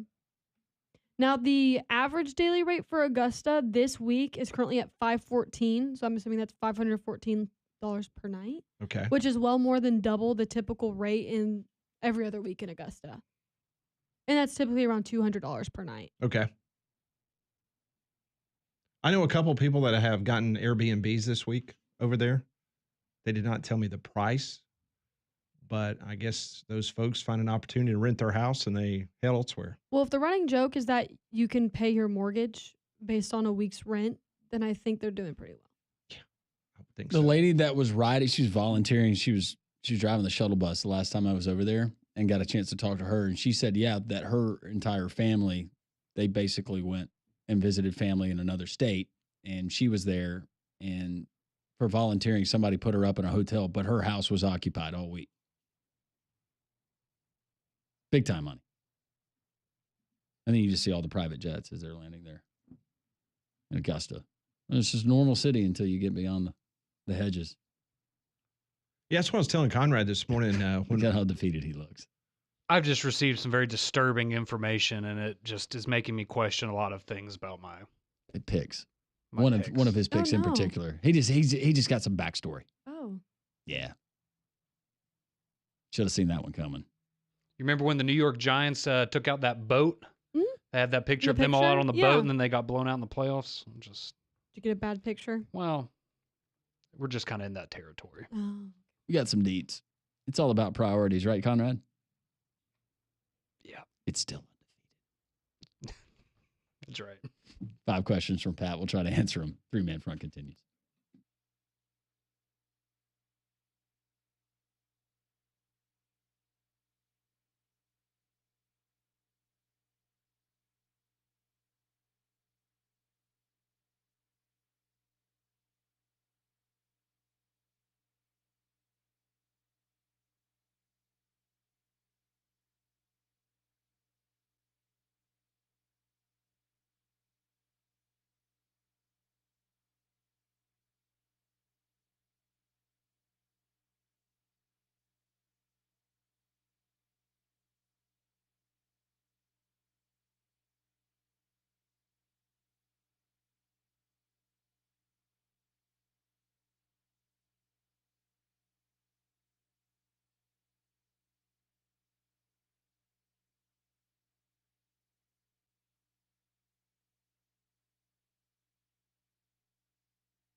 We got Pat Potters rolling along next. Now that the warmer weather is here, you're going to be entertaining, maybe yourself, your family, having some friends over. Well, you want to update your outdoor space. You can certainly do it with our friends at Second Generation Masonry, great Alabama-based company. They specialize in not only residential outdoor stuff, but also commercial stuff as well. Go to their website, secondgenerationmasonry.com. Get the free quote today. But whether it's a decorative stone that you want to add, you want to do brick, cinder block, just a good old slab, they can handle it all, but they can also do some really specialty stuff. So if you wanted a water feature, you think it, I guarantee you, they can get it done. Second Generation Masonry, secondgenerationmasonry.com. Make sure you tell them Landrum from Jock 94.5 sent you. All right, so let's do some Pat Ponders brought to you by Courtesy GMC.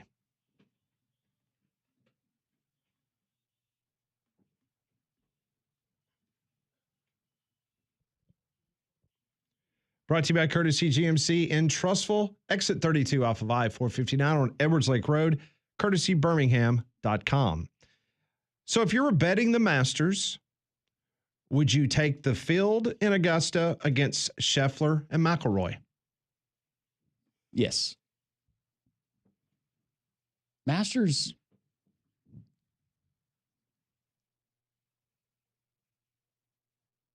It just seems like you get kind of that guy every now and then out of nowhere.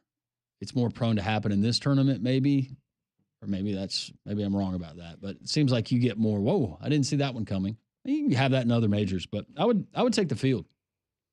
Yeah, especially with Rory. Again, I understand why everybody's on it, but I'm like, what Doug Bell told us the other day, right? Every year that he doesn't win the Masters, it's just going to ramp up that pressure. And maybe one day he does get it. I hope he does. But yeah, that and then banking on Scottie Scheffler. I get he's the best golfer in the world, but hard to see that happening 3 times in a row. So yeah, I would take the field, but then you're really going to be, it would just be a tough pill to swallow if one of those two guys wins and you're like, well, should have just gone with my gut. Any other year, I would take the field, but I have McIlroy on my team this year, and I don't want to put any bad juju out there, so give me Rory. There you go. Question number 2. He's 1 under through 4. Yes, better he than is. Dunlap. That is true. Should every college football coach be like Central Florida head coach Scott Frost, who is now contributing a portion of his salary to the school's pay-for-play fund?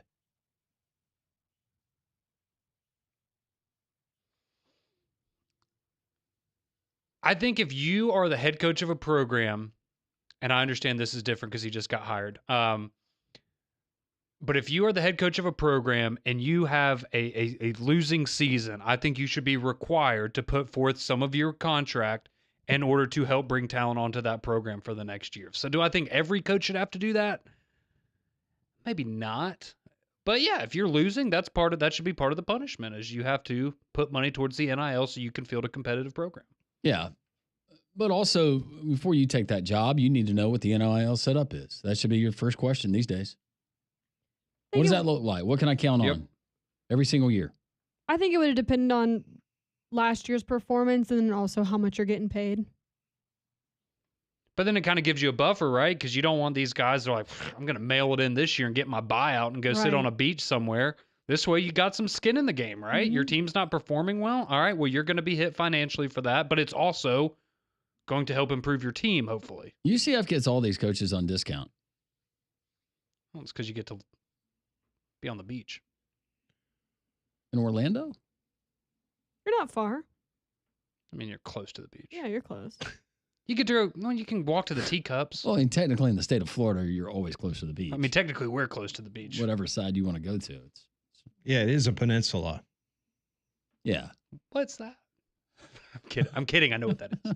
It's not something for an infection, Conrad. It's penicillin. Oh. Question number 3.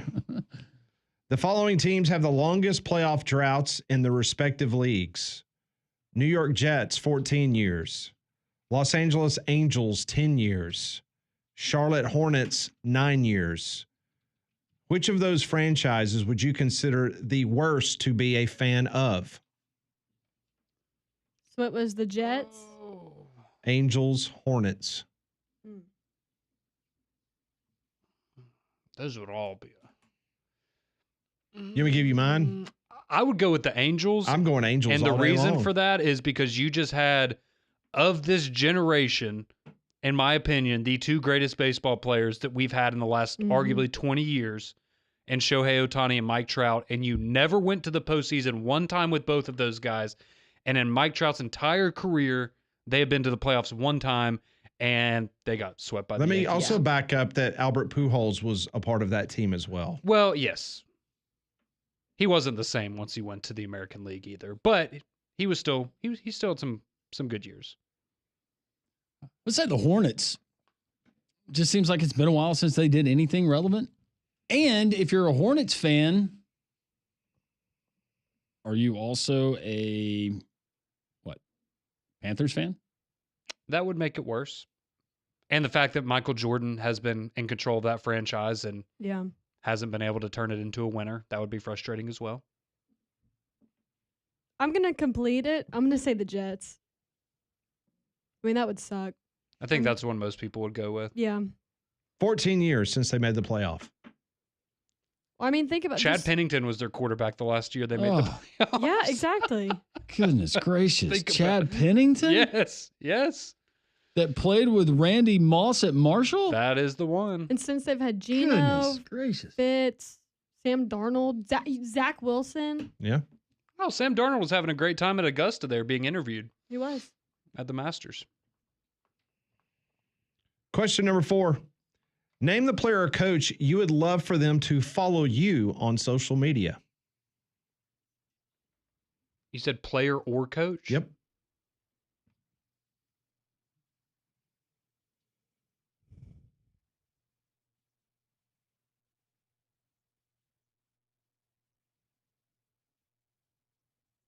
Kim Mulkey. Is Kim active on social media? I don't know. I don't know. See, that's the thing is you got to find somebody that's somewhat active, right? She is. She has a Twitter. How many followers? 74,000. I would say Lane Kiffin, but that would mean I'd have to teach yoga and have blonde hair and be a girl. This is random, but if you go and look, and I don't know if it's still the case. I'll say Lane. No, I'm kidding. But a couple of years ago, Jose Bautista, from the Toronto Blue Jays, he follows like hundreds of thousands of people on Twitter. It was one of those things where if you just go and look, like 1 in 5 people or something on Twitter, like he follows them. It was something absurd like that. Wow. He just follows random people. So you might be followed by Jose Bautista. I would go with Tua, though. I mean, come on. Matt Rule. We could send ukulele videos back and forth. So Landrum wants Kim Mulkey to follow him on Twitter or social media. I just think that would be fun if I ever decided to interact with her. Then you would get some pretty entertaining responses. Conrad wants Tua. Molly would like Matt Rule. Matt Rule doesn't follow you now? No, he does not. Working on it, though. Okay. All right, 5th and final question on this Thursday. Who would you be? Ozzie Smith. Is he on social media? Mm-hmm. Okay, cool. What is your greatest extravagance or indulgence?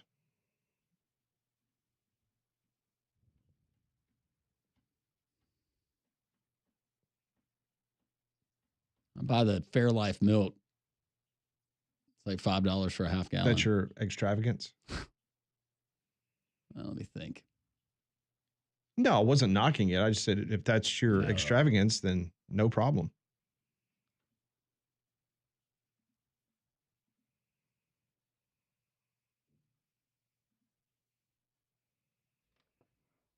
Mine would probably be, and I know people are going to think this is funny because all we talk about is how all I wear is sandals.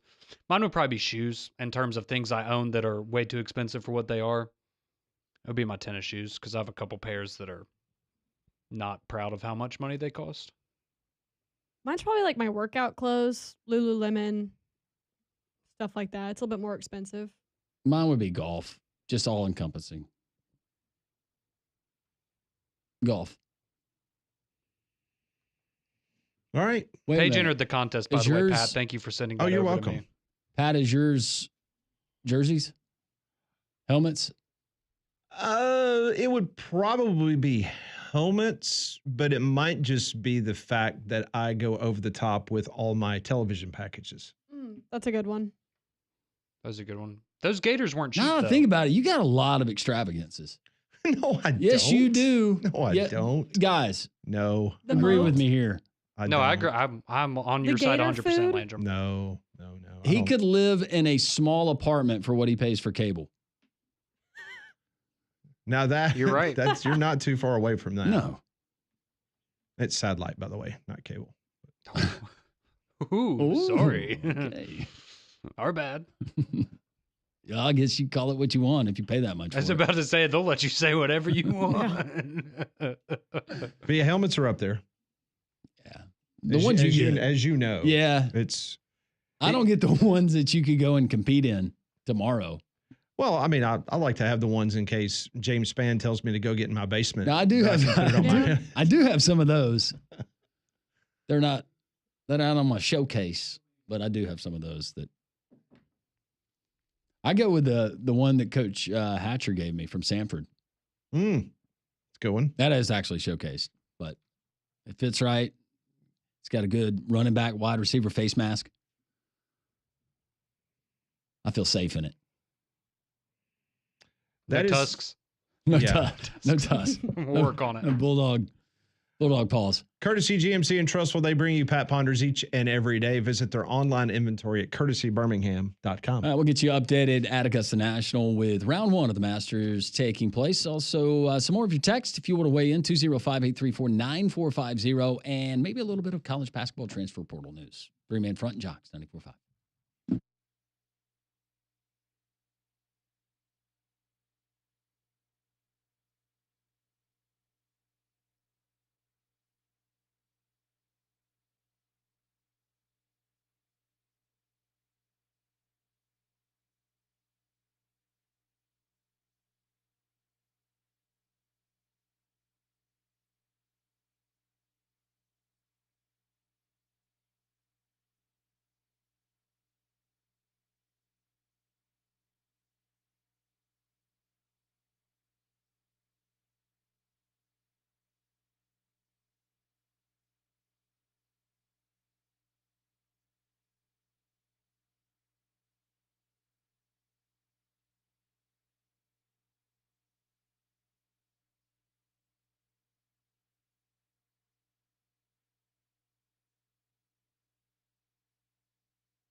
150 here on three-man front.